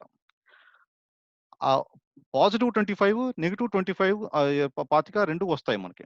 అది ఇచ్చాడనుకోండి. ఎగ్జాంపుల్ చెప్తున్నా మీకు నేను. మనం ఏం చేయాలి? ఆ కర్మ మొత్తం అంతా కూడా కంప్లీట్ చేసేయాలి ఇక్కడ. చేసేసి జీరో చేసుకొని మళ్ళా వెనక్కి వెళ్ళాలి మనం. అంటే సంచిత కర్మ మొత్తం జీరో బ్యాలెన్స్ అవ్వాలి. అయినప్పుడే మనకు మోక్షం వస్తుంది. అది గుర్తుపెట్టుకోండి. సంచిత కర్మ మొత్తం జీరో అవ్వాలి. బ్యాలెన్స్ జీరో అవ్వాలి ఇక్కడ. జీరో అయినప్పుడే మనం మోక్షం వచ్చే అవకాశం ఉంటుంది. సంచిత కర్మ మొత్తం జీరో అవ్వాలంటే ఎలా అవుతుంది? అందుకే ఏం చేస్తాడంటే, ఒక జన్మ ఇచ్చినప్పుడు కొంత ఇస్తాడు మనకి భగవంతుడు. ఒక పుణ్యకర్మ, పాపకర్మ 2 ఇస్తాడు. ఇచ్చి ఇక్కడ వదిలేస్తాడు. అది అది ప్రారబ్ధ కర్మ అంటాం దాన్ని. అంటే భగవంతుడు మనకు లైఫ్ తీసుకున్నాం కదా! వచ్చింది. వచ్చిన తర్వాత పుణ్యకర్మ ఏదైతే ఉందో దాని తగ్గ ప్రతిఫలం మనం పొందాలి. అదే పాపకర్మ ఏదైతే ఉందో దాని తగ్గ ప్రతిఫలం పొందాలి. అదే మనకి లైఫ్‌లో చేస్తుంది ఇక్కడ. మనకు అంటే ఆ యొక్క అనుభవం పొందాలంటే బాడీ కావాలి. బాడీ ఉండాలంటే ఒక ఆత్మ లోపల ఉండాలి. అందుకని ఇవన్నీ ఇచ్చాడన్నమాట మనకి. ఇచ్చి దాన్ని సకర్మ, వికర్మ అంటాం. ఏదో యాక్షన్ చేస్తూ ఉంటాం. అది చేస్తున్నప్పుడు అది అలా వస్తుంది. ఇప్పుడు చూడండి, నేను ఒక కర్మ చేస్తాను. అంటే ఒక ఏదో పని చేస్తాను. దానికి యాక్షన్ ఉండదు. యాక్షన్, రియాక్షన్ ఏమి ఉండదు దానికి. అటువంటి కర్మ ఏది అంటే అకర్మ అంటారు. అకర్మ అంటే సో అంటే యోగా ఇక్కడ. యోగా అంటే కనెక్షన్ టు హూమ్? భగవాన్. భగవంతుడికి మనం కనెక్ట్ అయ్యి మనం చేసేట్టు పనులైతే ఏవి ఉన్నాయో వాటికి దానికి ఇంకా అది అకర్మ అంటారు. దానివల్ల మీకు వచ్చేటువంటి బ్యాంక్ బ్యాలెన్స్ ఏం పెరగదు దానివల్ల. మనం చేసిన ప్రయత్నం ఏంటి ఇక్కడ? కొంత కర్మ మనకి చేతికి ఇచ్చాడు జన్మించినప్పుడు. మనం ఏం చేయాలి? ఈ బాడీని యూటిలైజ్ చేసుకొని ఆ యొక్క పాజిటివ్, నెగెటివ్ 2 ఏవైతే ఉన్నాయో అది జీరో చేసి మళ్ళా వెనక్కెళ్ళాలి. మళ్ళా కొంత భగవంతుని అడగాలి. ఇచ్చినప్పుడు అలా సంచిత కర్మ మొత్తం జీరో చేసుకుంటూ మోక్షం పొందాలి. కానీ ఏం చేస్తున్నాం మనం? జన్మిచ్చాడు అంటే ఆత్మ వచ్చిన తర్వాత అది 3 గుణాలతోటి కంటామినేట్ అయ్యి రస్ట్ పట్టేసేసి చూసుకుంటే ఏమవుతుంది? మనకిచ్చిన 25ని ఒక 50, 100 చేసుకుంటున్నాం మళ్ళా వెళుతోంది. అక్కడ ఆల్రెడీ 100 ఉంటే ఇంకో 100 కలుపుతున్నాం మనం. అలా పెరుగుతోంది అది. అది జీరో ఎప్పుడు అవ్వాలి? అదనమాట. అది అలా పెంచుకుంటూ వెళ్తూ ఉంటుంది. మళ్ళీ జన్మలు ఎత్తాలి. మళ్ళీ జన్మ అలా సైకిల్ అలా వస్తూనే ఉంటుంది అది. అది నెగెటివ్ అవ్వచ్చు, పాజిటివ్ అవ్వచ్చు. పాజిటివ్ చేసినా కానీ చెప్తున్నా అదే కాదు మీకు. పాజిటివ్ చేసినా కానీ అంటే సత్వగుణంలో ఉన్నవాడు పాజిటివ్ కర్మలు చేసినా కానీ ఏమవుతుందంటే ఒకళ్ళు హెల్ప్ చేయడం, వాళ్ళు చేయడం ఉన్నాయి కదా! అవన్నీ కూడా కర్మ కింద వస్తాయి సకర్మ. అవి కూడా బ్యాంక్ బ్యాలెన్స్ డెవలప్ అవుతుంది. బ్యాంక్ బ్యాలెన్స్ సంచిత కర్మ డెవలప్ అయిందంటే మీనింగ్ ఏంటి? మళ్ళా జన్మెత్తాలి. ఆ యొక్క సుఖాలన్నీ అనుభవించాలి. ఇప్పుడు చూడండి కొంతమంది డైరెక్ట్‌గా పెద్ద పెద్ద ఇళ్లలో పుడతారు. మంచిగా ఉన్నవాడి కింద అలా పుడతారు. లేదంటే మంచి శాస్త్రాలు బాగా చేసిన వాడి ఇంట్లో పుడతారు. ఎందుకంటే వాళ్ళు చేసినటువంటి పుణ్యకర్మలు అలా ఉన్నాయి కాబట్టి వాళ్ళకి ఆ లైఫ్ వస్తుందది. కానీ అది రావడం కాదు. అది కూడా రాకుండా మనం చేసుకోవాలంటే ఏం చేయాలి? మొత్తం బ్యాలెన్స్ మొత్తం జీరో సంచిత కర్మ ఏదైతే ఉందో అది మొత్తం జీరో చేసుకునే ప్రయత్నం మనం చేయాలి. అది ఎట్లా చేయాలనేది తర్వాత మనకు భగవద్గీతలో వాటిలో చెప్తాం అది ఎట్లా అన్నది. అది ఒక ఎగ్జాంపుల్ కూడా మీకు తర్వాత చెప్తాను మీకు. అది చెప్తాను. తర్వాత ఇక్కడ చూడండి 1, 2, 3, 4, 5 అని చెప్పి నంబర్లు వేసాం ఇక్కడ. ఫస్ట్ ఏంటంటే ఈ కర్మ ఎలా ఉంటుందో సైకిల్ ఆఫ్ బర్త్ ఎలా ఉంటుందో చూడండి. అవిద్య ఫస్ట్. అవిద్య అంటే ఇగ్నోరెన్స్. ఇగ్నోరెన్స్ అంటే ఏంటి ఇక్కడ? దేని మీద ఇగ్నోరెన్స్? ఎవరైనా చెప్పండి చూద్దాం. అవిద్య అంటే ఏంటి ఇక్కడ? ఇక్కడ మీనింగ్ ఏంటి అసలు? ఎవరిని పట్టించుకోపోవడం. ఇంకా అండి? ఎవరిని పట్టించుకోపోవడం. అర్థమైందండి. ఇంకా ఎవరైనా చెప్తారండి? బాగుంది, మీరు చెప్పింది కరెక్టే. ఏది రైతో ఏది రాంగో తెలియకపోవడం. Very good. ఇంకానండి? ఫస్ట్ ఇక్కడ మీనింగ్ అవిద్య అంటే నేను ఈ యొక్క శరీరము అనేటువంటి ఒక భావన అది తొలగిపోవాలి. అది మనకున్న మెయిన్ అవిద్య. అది మనకున్నటువంటి ఇగ్నోరెన్స్ మెయిన్ ఉన్నది అది. అది ఎప్పుడైతే తొలగుతుందో అప్పుడు కానీ ఇంకా మిగతా దానికి వెళ్ళాం. దానివల్ల ఏమవుతోంది? ఇది నా శరీరము అనేసరికి ఏమవుతోంది? కామ అంటే డిజైర్. ఏదైనా ఒక వస్తువు చూసాం అనుకోండి దాని మీద ఆకర్షణ పెరుగుతుంది. అప్పుడు మైసూర్ పాక్ తినాలని ఉంటుంది. అది 1, 2 ముక్కలు అంటే పర్వాలా అదే పని తింటూ ఉంటారట కొంతమంది. వదలరు ఇంకా. కొంతమంది జిన్ను తినాలనుంటుంది. అంటే ఆ డిజైర్, ఆ కోరికలు అలా డెవలప్ అవుతుంటాయి. ఎందుకని డెవలప్ అవుతున్నాయి? నా శరీరం నేను సంతోషపడాలి, ఆత్మ సంతోషపడాలని చెప్పేసి ఆ రకంగా ఆలోచన రావట్లా మనకి. శరీరానికి సంబంధించిన పోషణ మనం చేస్తున్నాం. అది కామ. ఏమండి? రాగ. దాని మీద కోరికలు పెరగడం, దాని మీద ముందు డిజైర్ వస్తుంది. డిజైర్ వచ్చినంత కోరికలు దాని మీద ఇంకా పెరుగుతుంది రాగ అంటే అది. తర్వాత దానికి తగ్గ యాక్షన్ చేస్తాం మనం కర్మ. అది సంపాదించుకోవడానికి ఏం చేయాలి? అంటే ఒక డిజైర్ అంటే ఏదైనా ఉండొచ్చు. ఒక ఇల్లు కట్టాం, ఇంకో 2 కట్టాలి, ఇంకో ఇల్లు కట్టాలి. ఈ రకమైనటువంటి ఆ కర్మ మనం చేస్తూ ఉంటాం. దానికి తగ్గ ప్రతిఫలం ఉంటుంది. ఏమవుతుంది దానివల్ల? మన యొక్క ఆ రకం బాడీనే పోషించుకుంటూ వెళ్తున్నాం కదా మనం. వి టోటల్ నెగ్లెక్టెడ్ అవర్ సోల్. ఆత్మను మనం వదిలేసాం, పరమాత్మను కూడా వదిలేసాం మనం. దాని తగ్గ ప్రతిఫలం అది మాట సైకిల్. అలా ఉండడం వల్ల ఏమవుతుంది? మనం ఐరన్ రాడ్ రస్ట్ బాబట్టి చివరికి మనకి సంచిత కర్మ బాగా పెంచుకునేటువంటి ఏర్పాటు మనం చేసుకుంటున్నాం. అది పాజిటివ్ అవ్వచ్చు, నెగిటివ్ అవ్వచ్చు, ఏదైనా అవ్వచ్చు. అది విష సర్కిల్ మాట అది. సకర్మ, వికర్మ, పాపం, పుణ్యం. మీకు ఇక్కడ ఒక ఎగ్జాంపుల్ చూపిస్తాను. మీ ఫోటో చూడగానే గుర్తుపెట్టి ఉంటారు. ఎవరు? ధర్మరాజు. మాకు ధర్మరాజు ఫోటో అంటే నాకు ఎక్కడ దొరకలేదు. సరే ఒక టీవీ సీరియల్ వచ్చింది కదా! దాంట్లో ఫోటో దొరికిందని పెట్టుకొచ్చి పెట్టాను నేను. ధర్మరాజు దగ్గరికి అంటే అప్పుడు దుర్యోధన కూడా ఉన్నాడు. ఒక నలుగురు వచ్చారన్నమాట. ఎవరు వాళ్ళు? ఒక కూలీవాడు, ఒక వ్యాపారి పనిచేసేవాడు, ఒక రాజకీయ నాయకుడు, ఒక అధ్యాపకుడు. అంటే యాక్చువల్‌గా నేను అలా పెట్టాను ఇవి. ఇప్పుడు అవి నలుగురు వచ్చారు. నలుగురు కూడా ఒకటే రకమైనటువంటి తప్పు చేశారు. ఏం చేశారు? ఆవులను దొంగిలించడం ఏదో చేశారు. చేస్తే దుర్యోధనుడు అంటాడు, వీళ్ళందరికీ ఒక ఏడాది పాటు జైల్లో కారాగారంలో పడేద్దాం అంటాడు. అప్పుడు ధర్మరాజు అంటాడు, అలా కాదు, అందరికీ ఒకటే రకమైన శిక్ష ఇవ్వకూడదు ఇక్కడ. కూలి పని చేసేవాడికి ఒక ఏడాది పాటు జైల్లో పెడదాం. వ్యాపారికి 2 ఏళ్ల పాటు వేద్దాం. రాజకీయ నాయకుడు ఉన్నాడు వాడికి 3 ఏళ్ల పాటు చేద్దాం.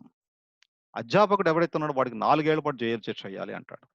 ఎందుకని అంటే దానికి ఎక్స్ప్లెనేషన్ ఇస్తాడు. ఏమనంటే కూలి పని వాడికి నాలెడ్జ్ ఎక్కువ ఉండదు. వాడి పని ఏదో వాడు చేసుకుంటూ ఉంటాడు. వాడు తప్పు చేశాడంటే కొంచెం నమ్మడానికి ఉంటుంది అది. అదే వ్యాపారం చేసేవాడు వాడి కూలివాడి కన్నా కొంచెం బెటర్. వాడికి కొంచెం నాలెడ్జ్ అయితే ఉంటుంది. అందుకని వాడు తప్పు చేశాడంటే కనుక అది ఇట్స్ నాట్ యాక్సెప్టబుల్. వాడికి ఆ రకమైన పనిష్మెంట్ ఇవ్వడానికి లేదు. వాడికి 2 ఏళ్ల పాటు ఇవ్వాల్సింది, వీడికన్నా డబుల్ ఇవ్వాలి. రాజకీయ నాయకుడు వాళ్ళు ఉన్న వాడికి వ్యాపారం చేసేవాడి కన్నా కొంచెం నాలెడ్జ్ ఎక్కువ ఉంటుంది వాడికి. అందుకని వాడి కనుక తప్పు చేశాడు అనుకోండి, మనం కూలివాడి కన్నా ఇంకా 2 రెట్లు మనం ఎక్కువ ఇవ్వాలి. అలాగే అధ్యాపకుడు బోధన చెప్పేవాడు, వాడు కనుక అదే తప్పు చేశాడు అనుకో, అది ఇంకా ఎవరు కూడా దానికి 4 గింతలు వేయాలని చెప్పేసి ఒక రకమైన తీర్పు ఇస్తాడు అనమాట. అది కరెక్ట్. అది ఇప్పుడు మీకు చూడండి, పొలిటికల్ లీడర్స్ అంటే ఎంత ఖరాబ్ ఉన్నారు ఇప్పుడు చూడండి. మీకు ఒక ఎగ్జాంపుల్ చెప్తాను. ఇదివరకు ఎట్లా ఉండేవారు అంటే అంటే రేషన్ షాప్ లో తీసుకోవడానికి చెప్పేసి లైన్ లో నుంచున్నారట పిల్లలంతా. ఒక యూత్ గ్రూప్, మేబీ ఒక 10 ఏళ్ళు 15 ఏళ్ళు ఆ ఏజ్ వాళ్ళంతా ఉన్నారు. అదే వాళ్ళ రేషన్ షాప్ లో లైన్ లో నుంచున్నారు. నుంచుంటే ఎండకి తట్టుకోలేక ఒక అబ్బాయి కింద పడిపోయాట. కింద పడిపోతే ఏంటి అబ్బాయి కింద పడిపోయాడు అని చెప్పేసి ఇమీడియట్ గా హాస్పిటల్ తీసుకెళ్లారు ఉన్న వాళ్ళంతా కూడా. తీసుకెళ్తే అక్కడ ఒక స్పృహ వచ్చి, బాబు నీ పేరేంటి, అక్కడి నుంచి మీ తల్లిదండ్రులు ఎవరు అని అడిగట. ఆ అబ్బాయి ఏం చెప్పాడు తెలుసా? నా తండ్రి పేరు లాల్ బహదూర్ శాస్త్రి అని చెప్పాట. ఆయన మన ప్రైమ్ మినిస్టర్. ఆ టైంలో ప్రైమ్ మినిస్టర్ కొడుకు లైన్లో నుంచుని రేషన్ షాప్ కోసం నుంచుని ఆయన పడిపోతే అంతవరకు తెలియదు ఎవరికి ఆయన లాల్ బహదూర్ శాస్త్రి కొడుకు అని చెప్పేసి. అంత నిస్వార్థంగా ఉండేవారు ఇదివరకు ఆ సేవకులు చేసేవారు. ఎందుకంటే వాళ్ళకి ఏమైతే ఐటమ్స్ గవర్నమెంట్ ప్రొవైడ్ చేసిందో అది గవర్నమెంట్ సంబంధించినటువంటి వర్క్ కోసం వాళ్ళు ఉపయోగించుకునేవారు. వాళ్ళకి నౌకరు లేక రేషన్ షాప్ పంపడానికి, రేషన్ షాప్కి ఆయన వెళ్ళడం ఏంటి అసలు, సరుకు ఫోన్ కొడితే రాదు అసలు ఇంటికి సరుకు అసలు. ఎందుకంటే అంత నిక్కచ్చిగా ఉండేవాళ్ళు. అంటే మనకి కర్మ చెప్పేది దాని గురించి ఎందుకు చెప్తున్నానంటే, ఇప్పుడు మనకి ఇచ్చినటువంటి ఇన్స్ట్రుమెంట్స్ ఫెసిలిటీస్ ఏదైతే ఉన్నాయో భగవంతుడు ఆ గవర్నమెంట్ ఏమైతే ఫెసిలిటీస్ ఇచ్చిందో అది వాటికే వాడుకునేట్టుగా అలా ఉండేవారు రాజకీయ నాయకులు ఇదివరకు మరి ఉన్నప్పుడు. అందువల్ల వాళ్ళకి అంటే ఈ కర్మ సైకిల్ ఉంది కదా, లేదంటే వాడుకుంటే వాళ్ళ కర్మ పెరుగుతుంది. వాళ్ళ యొక్క కర్మ ఏ రేషియోలో ఉంటుంది చెప్పడం కోసం చెప్పుకొచ్చాను నేను. వాడు కనుక తప్పు చేసినట్టయితే వాడికి 3 రెట్లు ఉంటుంది. అది మామూలుగా కూలీ పని చేసే వాడి కన్నా కూడా అదనమాట. ఆ తర్వాత ఇక్కడ ఇంకో ఎగ్జాంపుల్ చూడండి. ఇది ఒక ఆవిడ, ఒక బ్రాహ్మణ ఆవిడ అంటే అనుకుంటుందన్నమాట, ఆ ఊళ్ళో ఒక 40 మంది బ్రాహ్మణులు ఇంటికి భోజనాన్ని పిలిచి పెడదామని చెప్పేసి అనుకుంటుంది. అంటే సరే అని చెప్పేసి వాళ్ళ ఆయన కూడా దానిదే ఉంది, చక్కగా పెడతాం దానిదే ఉంది అంటాడు. సడన్ గా డిక్లేర్ చేసుకుంటారు. అట్లాగా చేసుకుంటే సరే ఇంట్లో కూరలు తరగడం అది ఇది మొత్తం అన్ని చేస్తుంటారు. చేస్తుంటే ఇంట్లో పెరుగు ఉండదన్నమాట. అప్పటికప్పుడు తోడుకోలేదు అది. మరి 40 మందిని పిలుస్తున్నాము, పెరుగు సరిపోదు, ఇప్పుడు ఎట్లాగా అని చెప్పేసి అనుకుంటే, అంటే ఆ రోజుల్లో ఏంటంటే కొంచెం మడిగా పట్టుకొచ్చేవారు అమ్మేవాళ్ళు కూడా, పాలు పెరుగు అన్ని కూడా. అందుకని పాలు అది పెరుగు ముంతల్లో పట్టుకొస్తుంటారు. పట్టుకొస్తుంటే ఒక అమ్మాయిని పిలిచి పెరుగు తీసుకుందాం అని చెప్పేసి తీసుకుంటుంది. కానీ ఏమవుతుందంటే ఆ పెరుగు అది పట్టు రావడంలో ఒక చెట్టు ఏమంటారు, చెట్టు చెట్టు కాండం ఉంటుంది కదా, దాని నుంచి ఒక పాము ఏదో కనపడుతుంది. ఆ పాము దేన్నో కాటైపోయి దేనికో మొత్తానికి అది కాడు ఎలా అంటుంది, దాని నాలుక నుంచి వచ్చేటువంటి విషం ఏదైతే ఉందో దాంట్లో ఆ పెరుగు కుండలో పడుతుంది. ఈ అమ్మాయి పట్టుకొస్తుంది కదా, ఆ పెరుగు కుండలో పడుతుంది ఆ విషం, చిన్న డ్రాప్. అంటే పాము అది కావాలని చేయలేదు, దేనికో మనకి కాటేయడానికి దేనికో మొత్తానికి అట్లా వెళ్తోంది. అది వెళ్తున్నప్పుడు ఒక చిన్న డ్రాప్ దాంట్లో పడింది. పడితే పాపం ఈవిడ అన్ని కొనుక్కుంది. అది ఇంట్లో ఎవరికైతే బ్రాహ్మణులకు భోజనం పెడదాం అనుకుందో కొనుక్కుంది, ఆ పెరుగు కొంది. అన్నం వాళ్ళు చేసినటువంటి అన్ని రకాల వడ్డనలు చేశారు, తర్వాత పెరుగు కూడా వడ్డించారు. బ్రాహ్మణులంతా తిన్నారు. తిన్నాక పాపం తిన్నట్టు 40 మంది కూడా చచ్చిపోయారు, పాపం ప్రాణం వదిలేశారు. ఎందుకంటే ఆ పెరుగులో విషం కలిసింది కాబట్టి. అంటే ఎదురు పద్ధతి అంటే పంక్తి భోజనం అంటే ఎలా ఉండేదంటే అన్ని రకాల ఐటమ్స్ వడ్డించాలి, వడ్డించిన తర్వాత తినేవారు. తర్వాత అలాగా చేయడంతో ఏమవుతుంది, చివరి అందరూ కూడా పెరుగు ఒకసారి పోసుకుంటారు. అంటే ఈ పద్ధతి అట్లా ఉండేది ఇదివరకు. ఇప్పుడంటే పిల్లలకి వెళ్ళాం అనుకోండి, వాడు ఒక ఐటమ్ వేస్తుంటే తినేస్తుంటాడు, ఐటమ్ వేసాడు తెలియదు. ఈ రకంగా తయారైంది ఇప్పుడైతే కనుక. అంత బఫే సిస్టమ్ అంతా కూడా. బఫే సిస్టమ్ అయితే ఇంకా పర్వాలేదు, వాడికి కావాల్సింది తెచ్చుకుంటాడు. అది కాకుండా కూర్చోబెట్టి వడ్డిస్తారు. వాడు ఆ చివరికి వెళ్ళలోకి ఇక్కడ ఐటమ్ వెళ్ళిపోతూ ఉంటుంది. ఏ లడ్డు వేసాడు అనుకోండి ముందు తినేస్తాడు. ఇప్పుడు ఇదివరకు అలా ఉండేది కాదు. అంటే అన్ని ఐటమ్స్ వేసిన తర్వాత అందరూ పెరుగులో రావాలి, వచ్చిన తర్వాత అంత కలిపేవారు. అలా కలిపి తినడంతో 40 మంది కూడా ప్రాణం వదిలేశారు ఒక్కసారి. వదిలేస్తే అప్పుడు చూడండి ఎలా ఉంది పరిస్థితి.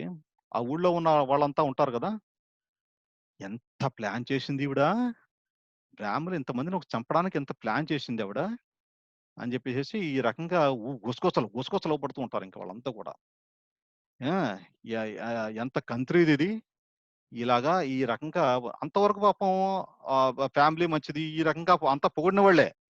ఎప్పుడైతే ఈ దుర్ఘటన జరిగిందో అప్పుడు అందరూ కూడా వాళ్ళందరినీ వెలేసేస్తారు అన్నమాట. ఇంకా అలాగ చూస్తారు.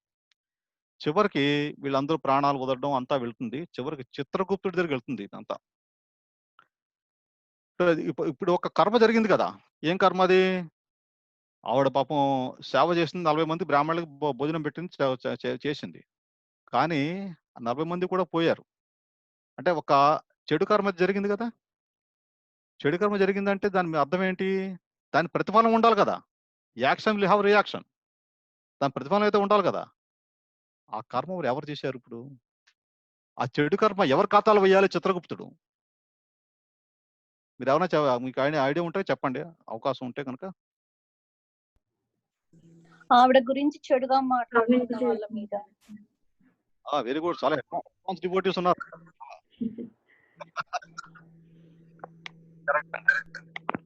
అంటే ఇప్పుడు ఆవిడ తప్పేం లేదు, ఈ పెరుగు పట్టుకొచ్చిన వాటి ఆవిడ కూడా వాళ్ళ తప్పు కూడా లేదు. అందుకని ఇంకా గుసగుసలు అంటారు కదా, అందుకనే చాడీలు చెప్పడాలు, మనకి అనవసరమైన వాటిలో జోక్యం చేసుకోవడం, ఇటువంటి మనం చేయకూడదని చెప్పడం అంతా.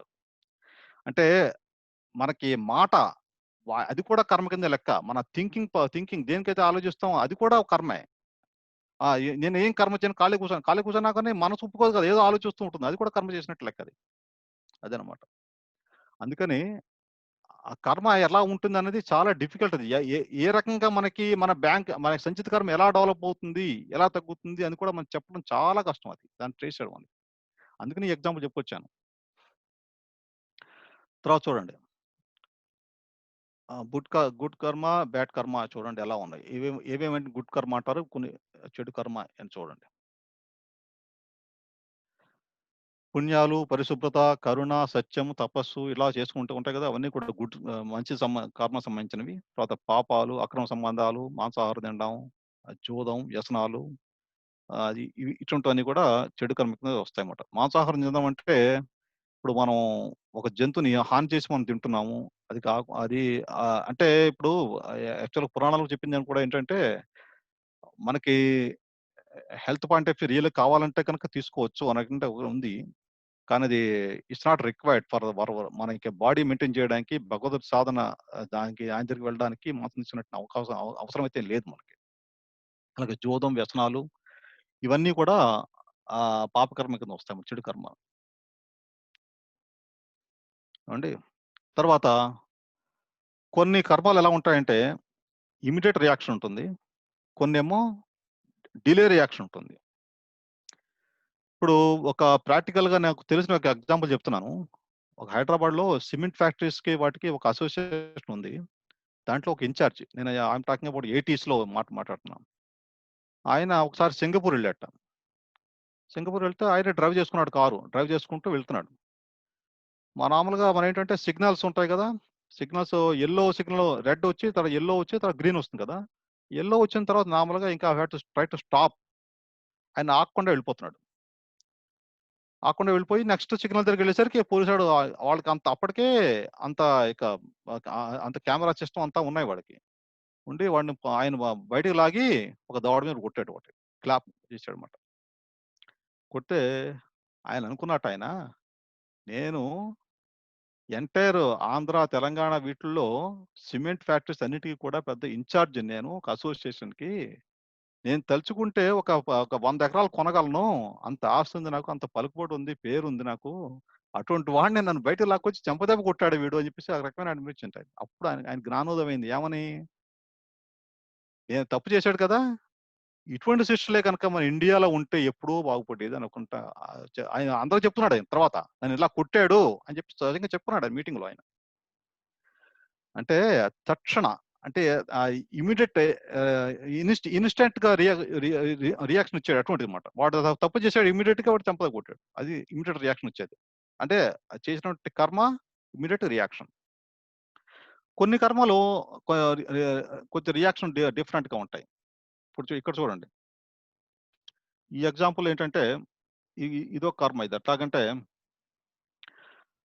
వాడు గన్ పెట్టి షూట్ చేస్తున్నాడు. షూట్ చేస్తున్నప్పుడు సపోజ్ ఒకరిని కాల్చాడు అనుకోండి, మన గవర్నమెంట్ ఏం చేస్తుంది, వాడిని యావజ్జీవ కారాగార శిక్ష లేదంటే ఉరి తీయడం చేస్తారు. అదే సపోజ్ వాడు 8 మందిని 9 మందిని కాల్చాడు అనుకోండి, అయినా కానీ అదే శిక్ష. ఒకటిని కాల్చినా 10 మందిని కాల్చినా కానీ శిక్ష ఒకటే కదా, అంతమించి ఎక్కువ ఇవ్వడానికి లేదు కదా ఇక్కడ. ఓకే, కానీ మన చిత్రగుప్తుడి లెక్కలు ఉన్నాయి కదా, మన భగవంతుడి లెక్కలో వాడు 8 మందిని చంపాడు అనుకోండి, వాడు మళ్ళీ 8 రకాల జన్మలెత్తి ఆ రకమైనటువంటి అనుభవం వాడు పొందవలసిందే. అది అంటే ఏంటి, ఒక జన్మలో కాదు కదా, అందుకే డిలేడ్, అది డిలే అవుతుందన్నమాట. అది డిలేడ్ రియాక్షన్. అది ఆ యొక్క రియాక్షన్ రావాలంటే అదనమాట. తర్వాత ఇక్కడ కొన్ని ఎగ్జాంపుల్ ఉన్నాయి చూడండి. ఈ పక్కన ఆవాలు ఉన్నాయనుకోండి, ఆ మొక్క మనం నాటామనుకోండి ఇమీడియట్ గా వస్తుంది. అది ఎక్కువ టైం పట్టదు, అది అంటే ఇన్స్టెంట్ గా వస్తుంది. అదే డిలేడ్ అనుకోండి, కొబ్బరికాయ ఇప్పుడు నాటితే ఎప్పుడో కొన్ని ఏళ్లకు కానీ రాదు, అది పండి అది కాయ చేతికి రావడానికి. తర్వాత ఇదివరకు మన ఇళ్లలో గాదులు ఉండేవి. గాది అంటే మన గడ్డితో చేసేవారు, అది పెద్ద పొడుగ్గా ఉండేది. దాంట్లో ఏం చేస్తారు, ధాన్యం పోస్తూ ఉంటారు. అంటే ఈ ఏడాది పంట మనం పండిన తర్వాత పోస్తూ ఉంటాం, పైకి పోస్తుంటాం. మేబీ 2-3 ఏళ్ల క్రితం ఉన్న ధాన్యం కింద చిన్న ద్వారం ఉంటుంది, దాని నుంచి తీస్తారు ధాన్యం. అంటే ఏంటి దాని మీనింగ్ ఏంటి, ఎప్పుడో క్రితం ఏడాది అంత 3 ఏడాది ఉన్నాయి ధాన్యం ఉంటాయి కదా, అవి వస్తాయి మనం తీస్తే. మనకి ఈ ఏడాది పోసిన ధాన్యం పైకి వెళ్తుంటాయి, అవి మళ్ళీ నెక్స్ట్ ఇయర్కి ఎప్పుడో వస్తుంటాయి. అంటే ఈ ఏడాది పోసినట్టు ధాన్యం అయితే ఉన్నాయో అది వచ్చే ఏడాదికో పై ఏడాదికో మనకి అనుభవిస్తున్నాం. అంటే డిలేడ్ కర్మ. అంటే ఒక ఎగ్జాంపుల్ కోసం చెప్తున్నాను. అది అంటే కొన్ని కర్మలు అట్లా ఉంటాయి. అందుకని డిఫరెంట్ జన్మలు మనం ఎత్తి మనం ఆ యొక్క ప్రతిఫలం పొందగలగాలి మనం అన్నమాట.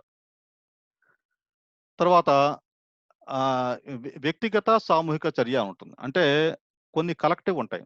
సపోజ్ ఏ ఫ్లైట్ యాక్సిడెంట్ అయింది అనుకోండి, దాంట్లో ఎట్ టైం అందరూ పోయారు అనుకోండి, వాళ్ళందరూ ఒకటే రకమైన కర్మ చేశారా ఏంటిది అంటే, అంతకుముందు ఇప్పుడు చేసి ఉంటారు, అది ఒక రకమైన కర్మ అది. అందుకని కలెక్టివ్ గా ఎట్ టైం పోయేట అవకాశం ఉంటుంది. సునామీ పోతుంటారు జనాలు, అది భూకంపాలు వస్తాయి, ఈ రకమైనటువంటి ఉంటుంది. ఇది ఇండివిజువల్ గా అంటే సపోజ్ ఆ పోలీసు ఉన్నాడు, ఆయన ఉన్నాడు, అది ఇండివిజువల్ వాటితో సంబంధించింది, అది ఇమీడియట్ గా అయిపోయింది. అది మన ఆ కర్మ. అది తర్వాత ఒక్కొక్కసారి భగవంతుడు ఎటువంటి నాటకాలు ఆడతాడు, లీల ఉంటుందో చూడండి ఒకసారి. ఇది కూడా కర్మ టాపిక్ సంబంధించింది. ఒక ఫ్యామిలీ, ఒక రైతు ఫ్యామిలీ అన్నమాట. ఆ రైతు ఫ్యామిలీ వాళ్ళు ఏంటంటే ఆయనకు వచ్చిన సంపాదనలో ఒక 80%, 80% విహారయాత్రలకి వాటికి వీటికి షిప్లో వెళ్ళడం ఇలాగ రక్క చేస్తూ ఉంటారు అన్నమాట. చేస్తున్నప్పుడు ఒకసారి ఇలాగే ఒక షిప్లో వెళ్దామని చెప్పేసి ప్లాన్ చేసుకుంటారు. ఆయన సంపాదన 80% ఇచ్చేస్తారు దానికే, అంత ప్లాన్డ్గా ఉంటారు. ఉంటే ఇంకొక 4 రోజుల్లో వాళ్ళు వాళ్ళ రోజుల్లో షిప్ ఎక్కుతారు. ఆ రోజుల్లో షిప్సే ఉన్నాయి. ఫ్లైట్స్ అవి ఎక్కువ లేవుమాట. ఆ షిప్‌లో వెళ్లి ఆ క్రూజ్ ఏదో అంటారు కదా! దాంట్లో ఎంజాయ్ చేద్దాం రకంగా ఆలోచనలో ఉంటారు. ఆ పిల్లవాడు ఉన్నాడు కదా! జీన్స్ ఏసుకున్న పిల్లవాడు. వాడికేంటంటే ఒక వాళ్ళ ఇంట్లో పెంచుకునే కుక్క ఉంటుంది. అది కరుస్తుంది వాడిని. ఇంక 4 రోజుల్లో ప్రయాణం అనగా కుక్క కరుస్తుంది వాడిని. దాంతోటి వాళ్ళు ఇంకా వెళ్ళలేకపోతారన్నమాట ఆ ప్రయాణానికి. వెళ్ళలేకపోతే అప్పుడు అనుకుంటారు. ఏమైంది ఇంత ఖర్చు పెట్టాం మనం. ఇంత చేసుకోకుంటున్నాం. అది మనకెందుకు చేరుకోలేకపోయాం. ఈ రకంగా ఒక రకమైన బాధపడుతుంటారు అందరూ. తర్వాత 4, 5 రోజుల తర్వాత న్యూస్ చూస్తారు. వాళ్ళ వెళ్ళవలసిన షిప్ ఏంటది? టైటానిక్. ఇది యాక్చువల్‌గా స్టోరీ ఉందిది. అంటే భగవంతుడు ఆ కుక్క రూపంలో కుక్కను పంపించి వాళ్ళ యొక్క ఫ్యామిలీని సేవ్ చేసాడన్నమాట. అది ఏ రకంగా మనకి సేవ్ చేస్తాడు భగవంతుడు అన్నది ఒక ఉదాహరణగా చెప్పొస్తున్నాను నేను. తర్వాత ఇది చూడండి. ఆర్థర్ అషే అని చెప్పేసేసి ఈయన ఒక టెన్నిస్ వింబుల్డన్ చాంపియన్. ఒకానొకప్పుడు అమెరికన్‌లో అమెరికన్ ఆయన.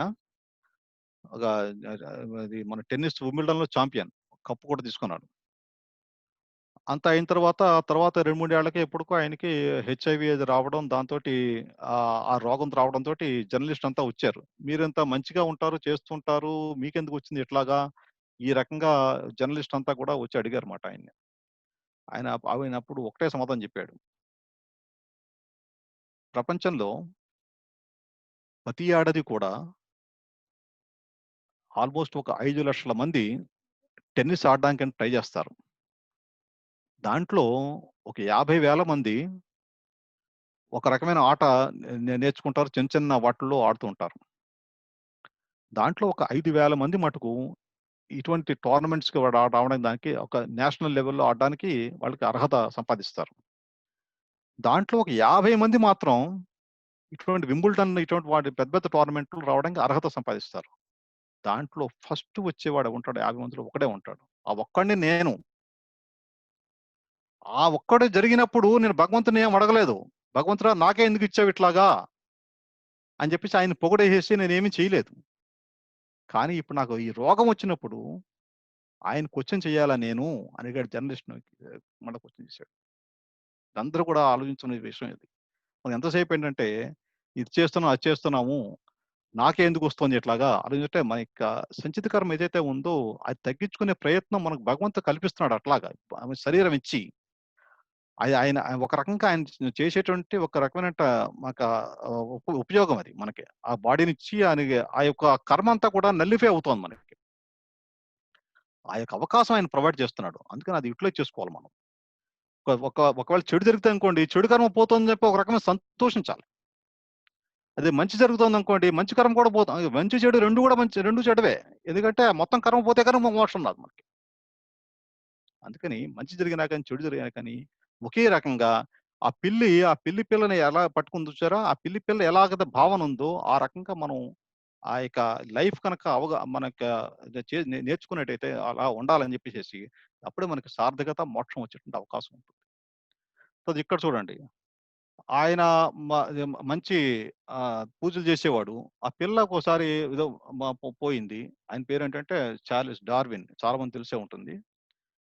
ఎప్పుడైతే అలా అయిందో భగవంతుడు నా పిల్లను పోగొట్టాడని చెప్పేసి అప్పటి నుంచే నాస్తికుడిగా మారాడు ఆయన. ఆయన చేసిన అంటే ఈ జ్ఞానం లేక మనకి ఆ యొక్క విజ్ఞానం లేక చాలా మంది అట్లా చేస్తుంటారు. ఈయన కూడా చూడండి. ఆ కుష్నర్ అని చెప్పేసేసి హాలండ్ కుష్నర్ అని చెప్పేసి ఈయన కూడా అంతే. ఆ చిన్న పాప వాళ్ళకి అక్కడేదో షూటింగ్ అంటే తుపాకులతో కాల్చుకోవడం ఆ ఊళ్ళో ఏదో అవుతుంటే ఆ చిన్న బేబీకి వాళ్ళకి షూటింగ్ ఆ పాప తగిలి ఆ పాప పోవడం జరిగింది. అప్పుడు దాంతో ఆయన ఒక బుక్ రాసాడన్నమాట. Why bad thing happen good people.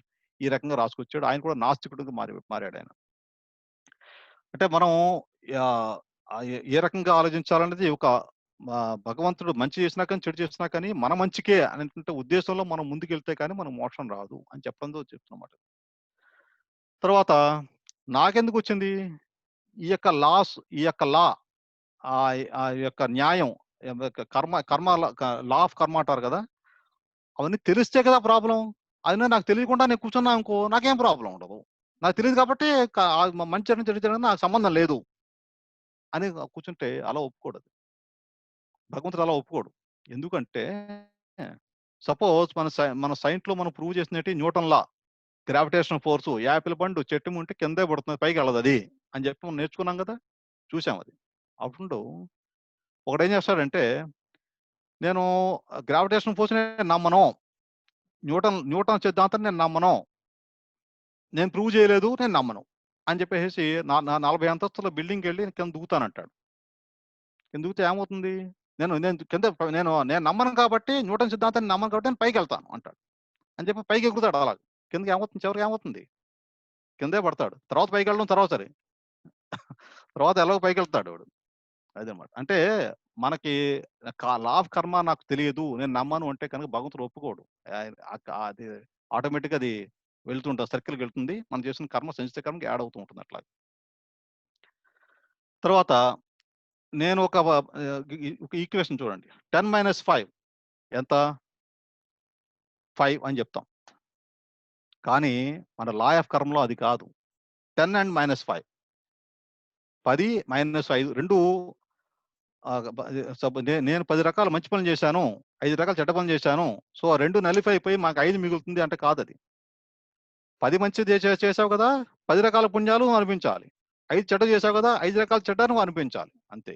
అది రెండు ఒకదానికొకటి చేయదు. అలా అయితే చాలా మంది చేస్తుంటారు, పుణ్యకర్మాలు చేసేసి చెడు కర్మ నలిఫై అవుతున్నారు అక్క అనుకుంటారు. అది కాదు. అది లా ఆఫ్ కర్మ ఏంటంటే, మనం పుణ్యం చేస్తే పుణ్యం అనిపించాలి, పాపం చేస్తే పాపం అనిపించాలి, అంతే. తర్వాత అకర్మ అని ఉంది కదా, అకర్మ దీంట్లో సో గాడ్ హాస్ గివెన్, మీరు చూడండి, ఇది ఫెసిలిటీస్, ఎబిలిటీస్, టైం, మనకి ఈ 3 ఇచ్చాడు భగవంతుడు. అంటే అకర్మ అంటే ఏంటి, దానికి రియాక్షన్ ఏమి ఉండదు. అంటే భగవంతుడు సేవ చేసుకోవడం, గుడిలో సేవ చేయడం ఇట్లా ఉంటాయి కదా, అటువంటి వాటికి రియాక్షన్స్ ఏమి ఉండవు. అటువంటి కర్మ మనం చేసినట్టయితే కనుక మోక్షం అనేటువంటి అవకాశం ఉంటుంది. అట్ ద సేమ్ టైం మనకు ఉన్నటువంటి పరిస్థితుల్లో మనం ఈ కర్మ ఇవన్నీ కూడా చేసుకుంటూ, సకర్మ ఇటువంటి ఏవి ఉన్నాయో అవన్నీ చేసుకుంటూ, అంటే చేసుకుంటూ అంటే వాటికి అటాచ్మెంట్ ఎక్కువ పెంచుకోకూడదు. ఇప్పుడు ఫోన్ ఉంది, సెల్ ఫోన్ ఎగ్జాంపుల్ మీకు చెప్తున్నాను. సెల్ ఫోన్ ఉందనుకోండి, దాని గురించి అది దేనికి వాడాలి, మీకు ఆఫీస్ వర్క్ సంబంధించిన వాడుకోవచ్చు, లేకపోతే మీ యొక్క ఇటువంటి భగవద్గీత ఇటువంటి క్లాసులు ఉన్నాయి చెప్పడం, అటువంటి ఏదో మాట్లాడుకోవచ్చు. లేదంటే మన పిల్లల పెళ్లి సంబంధాలు అటువంటి ఏమైనా చూడాలి, అటువంటి ఏమైనా ఉన్నాయి, అటువంటి మాట్లాడుకోవచ్చు. అని మనం చేసిన కర్మ ఉంటుంది. అంతేగాని అది పట్టుకొని ఇవాళ మౌనరాగం డ్రామా చూసావే, సీరియల్ ఎలా ఉంది, ఆహా సస్పెన్స్ అదిరిపోయింది అనుకో, ఈ రకంగా మాట్లాడుతున్నాం అనుకోండి, అది మనకి ఇంకా కర్మ యాడ్ అవుతుంది మన దాంట్లో, సంచిత కర్మ ఇంకా అన్నమాట. అందుకని మనకు వచ్చినటువంటి ఫెసిలిటీస్ ఏవైతే ఉన్నాయో, మనకున్న ఎబిలిటీ, మనకున్నటువంటి జ్ఞానం ఏదైతే ఇచ్చాడో, మనకున్న టైము ఏదైతే ఉందో, అవన్నీ కరెక్ట్ గా వాడుకుంటూ అకర్మ యాక్టివిటీస్ మనం చేసినట్టయితే, అకర్మ అంటే ఏం కర్మ చేయదని కాదు, ఉన్న కర్మ చేస్తూ ఉంటేనే ఆ ఇన్స్ట్రుమెంట్ ఇచ్చిన దాన్ని కరెక్ట్ గా వాడుకుంటూ ఉన్నట్టయితే కనుక మనకి ఇంకా ఎక్కువ ఇంకా ఉన్న సంచిత కర్మ మనం పెంచుకోకుండా మొత్తం జీరో అయిపోయిన ఛాన్స్. అంటే ఆయన ఎలాగో బాడీ ఇచ్చాడు కాబట్టి సకర్మ వికర్మ రెండు జరుగుతూ ఉంటాయి ఆటోమేటిక్ గా. ఇంకా కర్మ మనం పెంచుకోకుండా అది మొత్తం జీరో చేసుకుంటూ మనకి మోక్షం పొందేటువంటి అవకాశం దొరుకుతుంది అని చెప్పి దాంతో మనం ఇవాళ ఆఫ్ చేస్తున్నాను. ఈ చెక్ లిస్ట్ మొత్తం ఇందాక చెప్పిన పాయింట్స్ మొత్తం అన్ని చెక్ లిస్ట్ మీకు ఇచ్చాను. ఇప్పుడు టైం మనకి 10-12 అయింది. సో ఈ క్వశ్చన్ ఆన్సర్స్ కి ఇవాళ మనకి ఎక్కువ టైం లేదు, ఎందుకంటే ఫైనల్ సైడ్ చూడండి, అది life is a preparation and death is an examination అని చెప్పేసి ఫైనల్ గా ఉంది సైడ్ స్లైడ్. ఇది ఏంటంటే, మనకున్న లైఫ్ ఉంది కదా, జీవితం, అదంతా కూడా మనం ప్రిపేర్ అవ్వడానికి ఉండాలి. దేనికి, డెత్ అనేది ఒక ఎగ్జామినేషన్. మనకు ఈ లైఫ్ అంతా మనం ప్రిపేర్ అవ్వాలి. ఆ డెత్ ఎలా ఉండాలి మనకి, పిల్ల గుర్తుపెట్టుకోండి, సంతోషంగా ఆ డెత్ కూడా మనం ఇన్వైట్ చేసేటువంటి కెపాసిటీ మనకు రావాలి. అది కూడా మనం మన సొంతంగా ఇన్వైట్ చేసేటువంటి కెపాసిటీ మనకు రావాలి అంటే ఈ ప్రిపరేషన్ కరెక్ట్ గా ఉండాలి. మనకి ఉన్నటువంటి ఫెసిలిటీస్, ఫ్యాట్, ఈ వాటిలో మన స్లోగన్ అంటే ఫ్యాట్, లాస్ట్ వీక్ లో MBA, fat, facilities, abilities, time, ఈ మూడింటిని కరెక్ట్ గా వాడుకుంటూ మన యొక్క లైఫ్ ను సార్థక చేసుకుంటూ we should be ready for our death, our final examination properly అని చెప్పేసి దాంతో ఈ యొక్క ఇవాళ ఉపన్యాసాన్ని ముగిస్తున్నాను. తర్వాత ఇంకోటి ఏంటంటే, క్వశ్చన్స్ నేను నెక్స్ట్ వీక్ నేను ఏమనుకుంటున్నానంటే ఓన్లీ క్వశ్చన్ ఆన్సర్ సెషన్ పెడదాం అనుకుంటాను. ఎందుకంటే ప్రతిసారి ఇలాగ అవుతుంది, క్వశ్చన్స్ ఎక్కువ టైం ఇవ్వట్లేదు నేను. Next week exclusively only for question answers. ఈ యొక్క 5 వారాలు జరిగినటువంటి క్లాసులు అయితే ఉన్నాయో వాటిలో ఏ క్వశ్చన్ ఉన్నా కానీ మీరు ఈమెయిల్ కానీ లేదంటే చాట్లో కానీ పెట్టినా కానీ పర్వాలేదు. లేదో మీరు డైరెక్ట్గా ఇక్కడ అడుగుదామంటే అందరూ ఆన్ చేసి అడిగితే అది కొంచెం కన్ఫ్యూజన్గా ఉంటుంది. అది మీరు ముందుగా ఇస్తే కనుక బాగుంటుంది క్వశ్చన్స్ అవి. దాని ప్రకారం నెక్స్ట్ వీక్ అన్ని ఓన్లీ ఫర్ క్వశ్చన్ ఆన్సర్స్ నేను పెడదాం అనుకుంటున్నాను. దానికి మీరేమంటారు? అంతా ఓకేనా? అది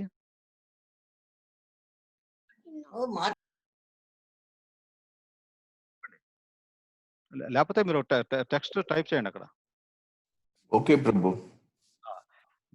నెక్స్ట్ వీక్ అలా చేద్దాం అనుకుంటున్నాం. తర్వాత ఇంకొకటి, జన్మాష్టమి ఈజ్ కమింగ్. ఎప్పుడు వచ్చే మంగళవారం, మాకు అమెరికా టైం ప్రకారం మంగళవారం చేస్తున్నాం ఇక్కడ. దాని గురించి ఒక 2 నిమిషాలు మాట్లాడతాను నేను. కృష్ణుడు అది 8వ జన్మ, అంటే అష్టమ గర్భం, అది మన దేవకి పుట్టాడు కదా. అష్టమ జన్మ అంటే 6 మంది, అంటే 7 మంది అనుకోండి. ఫస్ట్ 6 కంసుడు చంపేశాడు కదా, పుట్టగానే చంపేశాడు. దాని సిగ్నిఫికెన్స్ ఏంటి అసలు? అది కొంచెం తెలుసుకునే ప్రయత్నం చేయండి మీరు. ఎలా అంటే ఫస్ట్ 6 అవన్నీ ఆలోచించినట్టయితే కామ, క్రోధ, లోభ, మోహ, మద, మాత్సర్య 6 మాట. ఆ 6 మందులో ఎప్పుడైతే తొలగుతాయో అప్పుడే మనకి భగవంతుడు సాక్షాత్కారం జరుగుతుంది అని చెప్పడం కోసం అండి 6 ఉన్నాయి ఇక్కడ. మధ్యలో 7వది ఒకటి ఉంది, 7 బలరాం సంగతి ఏంటి? 7వ గర్భం ఏమైందంటే, బలరాం పుట్టినప్పుడు ఏమైందంటే, బలరాం పుట్టకుండానే ఆ దేవకి గర్భం నుంచి అది రేవతి గర్భానికి మారుస్తారు, అది ట్రాన్స్ఫర్ చేస్తారు. అది తర్వాత యోగమాయ అవన్నీ ఉన్నాయి. తర్వాత అంటే ఈ బలరాం సంగతి ఏంటంటే, బలరాం ఎప్పుడు అంటే అది ఆయన గుర్తెట్టే నాగలిది ఉంటుంది కదా, ఆయన ప్లాట్ఫామ్ రెడీ చేసి పెడతాడు భగవంతుడు వచ్చినప్పటికి. మనకి సపోజ్ మనకి పొలం ఇచ్చాడు భగవంతుడు, ప్లాట్ఫామ్ ఇచ్చాడు, దానికి దున్నాలి కదా. ఆ దున్ని చేసేటువంటి హెల్ప్ చేసేవాడు ఈయనమాట. అంటే మనం ఏదన్నా భగవంతుడికి ఏదైనా రిక్వెస్ట్ పెట్టామనుకోండి, మధ్యలో బలరాం ఆయన తీసుకొని అది కొంచెం ఆయన డైరెక్ట్ గా ఇస్తాడు అనమాట భగవంతుడికి. ఆయన బలరాం మధ్యలో చేసే కృష్ణుడి యొక్క ఎక్స్పాన్షన్ బలరాం కూడా. అందుకని 7th అది కామ, క్రోధ, లోభ, మోహ, మద, మాత్సల్యం 6 కనుక పోయినట్టయితే ఆ బలరాముడి యొక్క ఆయనకి ఇచ్చే రికమెండేషన్ తోటి మన కృష్ణుడి యొక్క సాక్షాత్కారం పొందేటువంటి అవకాశం దొరుకుతుందని చెప్పేసి ఒక 8 రకాల జన్మలు, 6 జన్మలు ఉన్నాయి కదా వాళ్ళ బ్రదర్స్, వాళ్ళు పోవడం వెనకాల ఉన్నటువంటి అంతరార్థం అది చెప్పడం, అదే చెప్దామని నేను చెప్పాను అనమాట. నేను అది ఇంకా వివరంగా చెప్పచ్చు, మనకి కాలాతీతం ఉంది కాబట్టి అంత ఎక్కువగా నేను చెప్పలేను దాని గురించి. తర్వాత ఇప్పుడు జన్మాష్టమికి అందరికి ఫ్లైయర్ పంపించాడు మన కిరణ్, దాంట్లో పెట్టాడు. ట్యూస్డే నాడు ప్రోగ్రాము ఈవినింగ్ మన సెంట్రల్ టైం ప్రకారం ఇక్కడ అమెరికాలో 6 o'clock స్టార్ట్ అవుతుంది. 6:30 to 7 o'clock ½ an hour children program ఉంటుంది. అంటే కృష్ణుడి లీలలు వాళ్ళు చిల్డ్రన్ ఇప్పుడు ఈ యొక్క కరోనా టైంలో కూడా వాళ్ళు పాపం చేసి డ్రామా కింద చేస్తున్నారు అది. అది అందరూ చూడండి. అంటే పిల్లలకు 4 years 6 years పిల్లలు ఎలా డ్రామా ఎలా యాక్ట్ చేస్తారు, ఎలా ట్రైనింగ్ చేస్తున్నారు ఇక్కడ అనేది మీకు కొంచెం ఐడియా వస్తుంది. అది అందరూ చూడండి అది. ఆ తర్వాత ఆ ఫ్లైయర్ లో కొన్ని డొనేషన్స్ ఏవో అడుగుతున్నారు. అంటే మన అభిషేకానికి గోల్డ్ కలాష్, సిల్వర్ కలాష్, ఇలా డిఫరెంట్ వెరైటీస్ ఉన్నాయి. మీకు తోచింది ఏదైనా ఉంటే దాంట్లో మీరు పార్టిసిపేట్ చేస్తే కనుక సంతోషం. దట్ ఈస్ పార్ట్ ఆఫ్ అకర్మ, అది గుర్తుపెట్టుకోండి. చూసుకొని మీరు దానికి కూడా కొంచెం సహాయం చేస్తారని చెప్పేసి ఉంటూ సెలవు తీసుకుందాం ఈ వారం. మళ్ళీ వచ్చే వారం ఓన్లీ క్వశ్చన్ ఆన్సర్ సెషన్స్. దానికి వద్దాక మీరు అంతా కూడా ఈమెయిల్ ఇచ్చినా పర్వాలేదు. ఈమెయిల్ ఇచ్చాను నేను, చాట్లో ఇచ్చాను. అలా ఇచ్చినా పర్వాలేదు, లేదంటే చాట్లో పోస్ట్ చేసినా కానీ పర్వాలేదు. దాని ప్రకారం నెక్స్ట్ వీక్ మళ్ళీ కలుద్దాం. హరే కృష్ణ. ఆడి గురించి తెలుసు కదా. హరే కృష్ణ ప్రభు. హరే కృష్ణ.